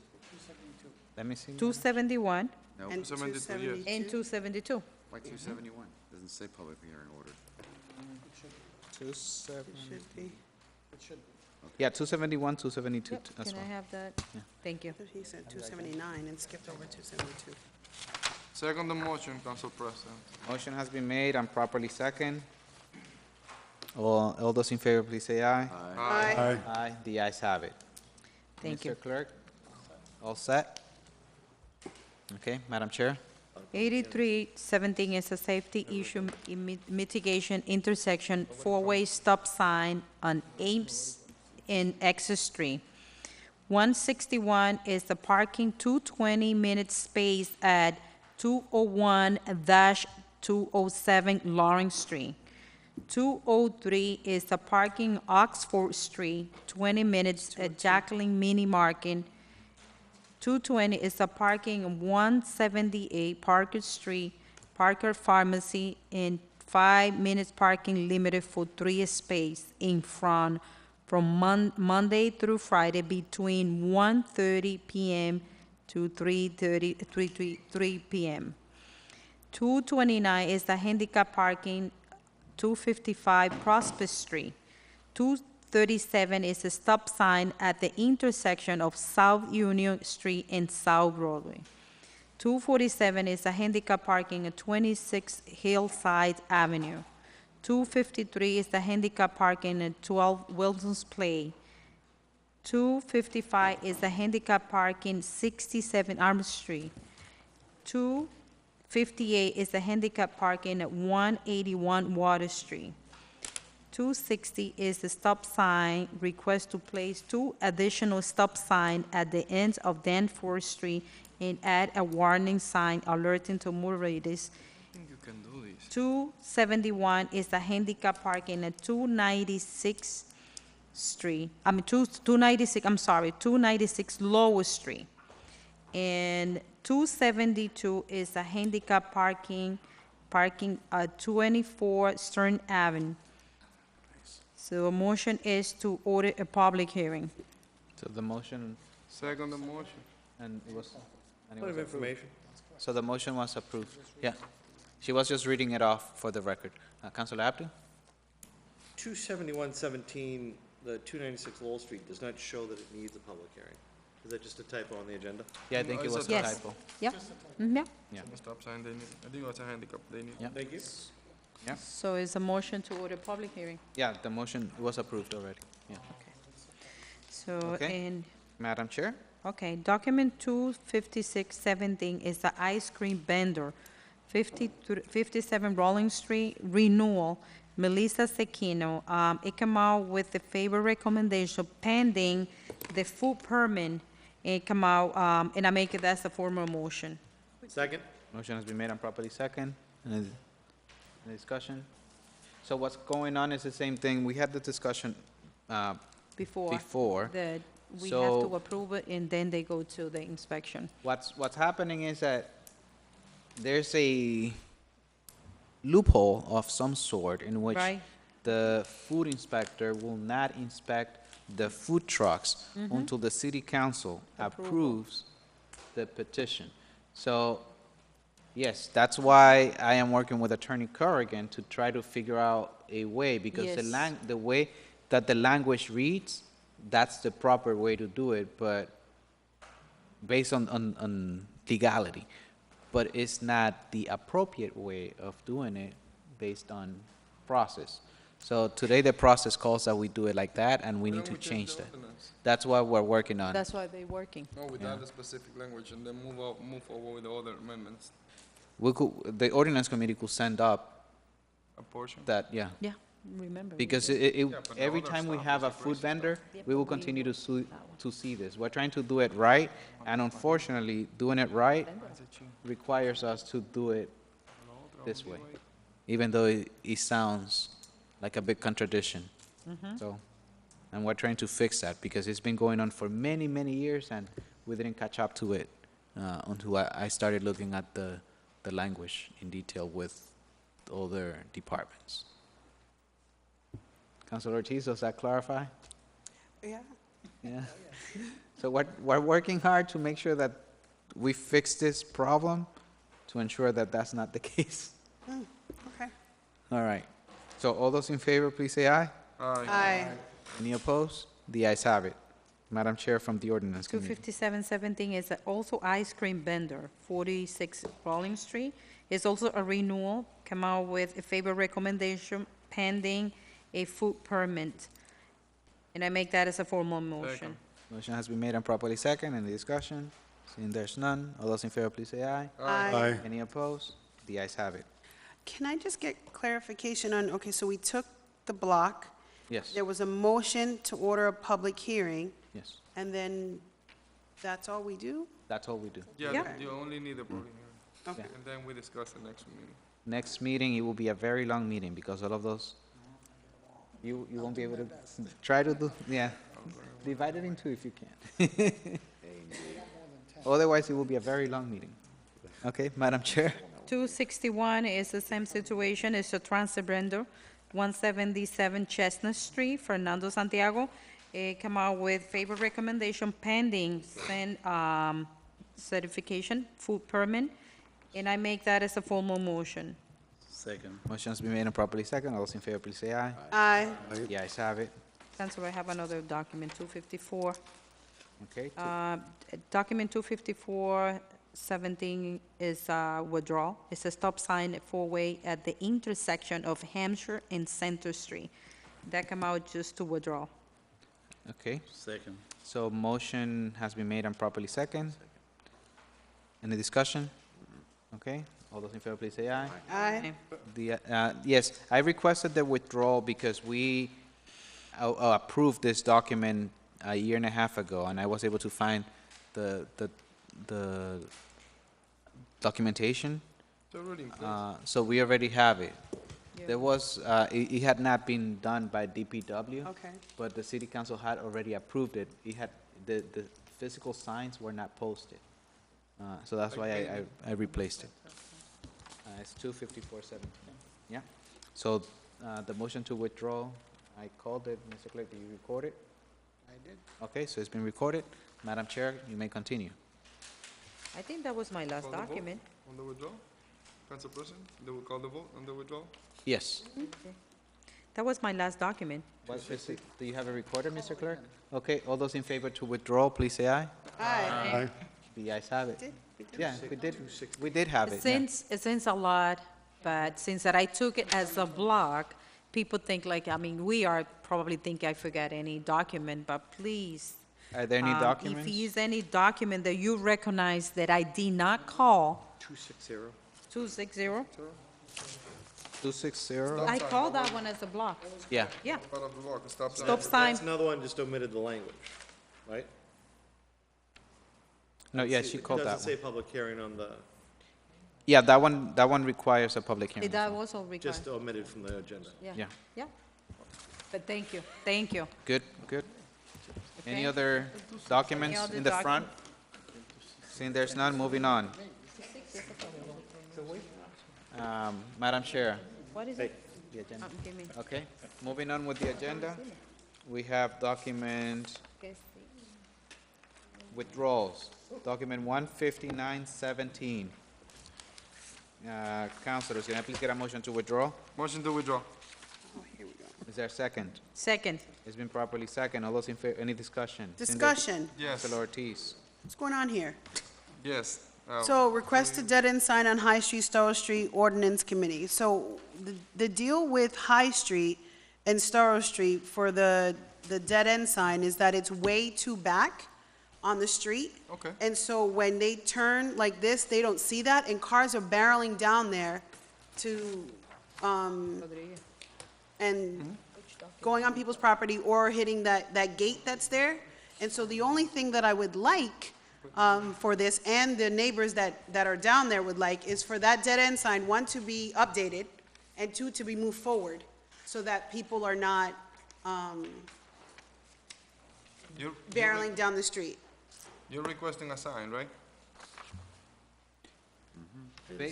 Let me, You're requesting a sign.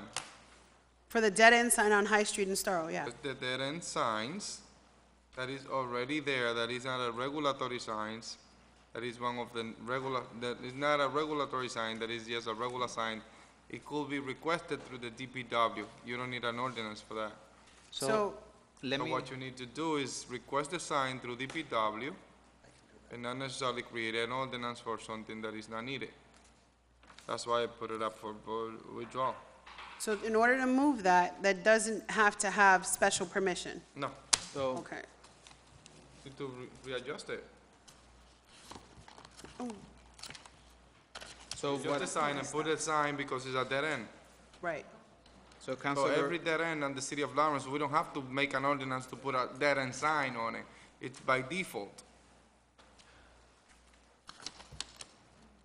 So this does not in turn take away the fact that it's already there. It's just a different process? Right. It's a different process. Yep. Okay. And, So- and we'll discuss offline what happened to the rest of my stuff on High Street. Sidebar. is that clear? Thank you so much for that clarification, Councilman Rodriguez. Oh, Okay, so motion has been made and properly second. All those in favor, please say aye. Aye. Aye. The ayes follow have up with it. DPW though. Old business, document 4817.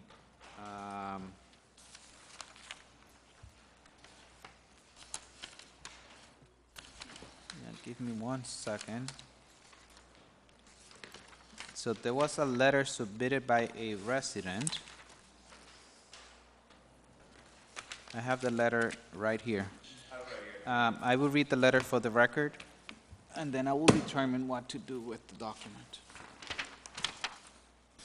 So the letter, July 13th, 2017, William Maloney, City Clerk, 200 Common Street, first floor, room 107, Lawrence, Massachusetts. Dear Mr. Maloney, I am writing to request an item to be placed on the agenda for the next City Council meeting on July 18th, 2017. I am requesting a reconsideration for the Jersey barriers placed on the intersection of Hale and Devonshire Street. These barriers are causing adverse effects to some of the neighbors living in that street, including multiple properties, encroachments, and property damage. Additionally, residents do not recall receiving notice of these barriers being placed on Hale Street. While I emphasize with the original request to address my abutting neighbor's property damage, it is unjust that I, along with other neighbors, have to now experience damage and inconvenience as a result of these barriers. Therefore, I humbly request that the City Council hear reconsideration of this issue so that it may be forwarded to the proper committee to address. I am confident we will be able to formulate a reasonable solution for all involved. Councilors, we cannot engage in discussions here because there's not a motion on the floor. If there's not a motion, I will recommit this to the ordinance committee. Any, Before we, okay? Councilor Reyes? before we proceed, I think we just need to give the word to Councilor Abdul. To engage in a discussion, we will need a motion. In motion to add an item to the agenda? Is that a No, motion? no need to add an or to item. open a discussion. So remember, this is placed as part of old business. This is an item that we already took action on. Mhm. It has been brought back to the agenda per Right. request of the resident. However, in order for us to engage in any discussion at this level, a motion of some sort, except to table, will need to be put forth. If not, my intention is to send it to the ordinance committee. Do you feel more comfortable just to send it to the ordinance Okay. committee? Yeah. So the document is going down to the ordinance committee? Any table matters that you wish to take off the table at this point? Councilors, new business, document 27917, handicap parking is going to the ordinance committee. Document 28017, handicap parking at 22 Stern Ave, going to the ordinance committee. 28117, handicap parking at 100 Bailey Street, ordinance committee. 28217, Lawrence Civil War Memorial Guard is going to the ordinance committee. Document 28417, Lawrence Police Department request to create 2 new positions with the city ordinance committee and personnel committee. So I'm going to send it to both. What? Uh, So the request is to create 2 new positions within the Lawrence Police Department that will be ordinance positions. And I also think that the Personnel Department, Committee should review the language, and there should be a collaboration among the two. Because what will happen is that the Ordinance Committee has to create the ordinance for the positions. The Personnel Committee, my thinking here is that you should look more closely into what the position will entail, and if the Ordinance Committee should So what do you want to do first? send it to both. At So, the same time, we're going to be working? yeah, with I think that the Personnel Committee should look at it first and make a recommendation to the Ordinance Committee before the ordinance is But created. that comes from the Personnel Department. That's coming from the Personnel Department, but what if we don't agree with what the Personnel Department is looking for? Usually, we have done a heck of a job at the ordinance committee creating New positions positions? and Okay. making changes. So we'll, Right, Maldonado? I'm sorry, I was not listening. All right. All right, But at the so- same time, Say you're that gonna we have, so we is have the- done a great job I'll send it, creating. So is the, I'll send it to the Ordinance Committee, conversation, yeah. Document 28517, resident sticker parking, Ordinance Committee. Document 28617, local option to prohibit recreational marijuana. It's going to the Ordinance Committee. Document 29017, disclosure of conflict with Michael Phillips, Ordinance Committee. Document 29117, disclosure of conflict for Johnny Paredes, Ordinance Committee. Document 29217, disclosure of conflict for Adriana Ortiz, Ordinance Committee. 29317, South Broadway and safety, okay. Traffic safety concerns. McKinley Avenue is going to the Ordinance Committee. Document 29417, temporary construction easement. Speak on that. Mr. McCarthy, do you want that to be taken tonight? Is that why you're here? No, no, I mean, I actually had 2 requests for action tonight. One is just to have it referred to committee, but the other was to ask to have an emergency vote to send it, to schedule for a public hearing on the September 5th meeting. The State Department of Transportation has a deadline of September 9th Okay. to get this on the agenda. So I'd like to have a vote today to have it scheduled for public hearing and then take it to whichever committee you decide. I thought the Housing Committee might be appropriate, but the Councilors. ordinance would also be correct. Can I please get a motion to order public hearing pending the committee report? So moved. second? Motion has been made and properly second. All those in favor, please say aye. Aye. The ayes have it. Thank you. Thank you. President, Yeah. something about the McKinley Avenue and Mr. Clerk, to the Housing Committee. Yeah. Which one was the housing? Huh? Which one? 29417. Document 29517 is going to the Budget and Finance Committee. Document 29717, Handicap Ordinance Committee. Document 29817, going to the Ordinance Committee. Document 29917 is going to the Ordinance Committee. Document 300 is going to the Ordinance Committee. Mr. Chair, from the Personnel Committee, do you have any scheduled meetings? Mr. President, we have no active items at this time, therefore there shall be no scheduled meeting. Mr. Chair, from the Housing Committee. August 21st is going to be our next meeting at 7 p.m. August 31st, 21st. 21st, 7 p.m. Mr. Vice President and Chair from the Budget and Finance. The next Budget and Finance Committee meeting will be on August 23rd. I just want to alert the committee that the one item that we'll be dealing with, maybe more than one, dealing with the first responder, the Loxon grant for $35,000, will likely enter into discussions regarding opioids in the city, what do these things work, and also enforcement. So if you have an interest in that issue, you may want to be there for that. Okay. Madam Chair, from the Ordinance Committee. August 24, 7 p.m. Council President? Councilor Rodriguez. I actually would like to discuss the date with Councilor Ortiz because she have expressed concern about the date. Is that gonna work with you? Yeah, we're good. All right, no Okay. problem. Monday, the 21st. Perfect. Councilors, is there a motion to adjourn? Motion to adjourn? Motion has been made and properly second.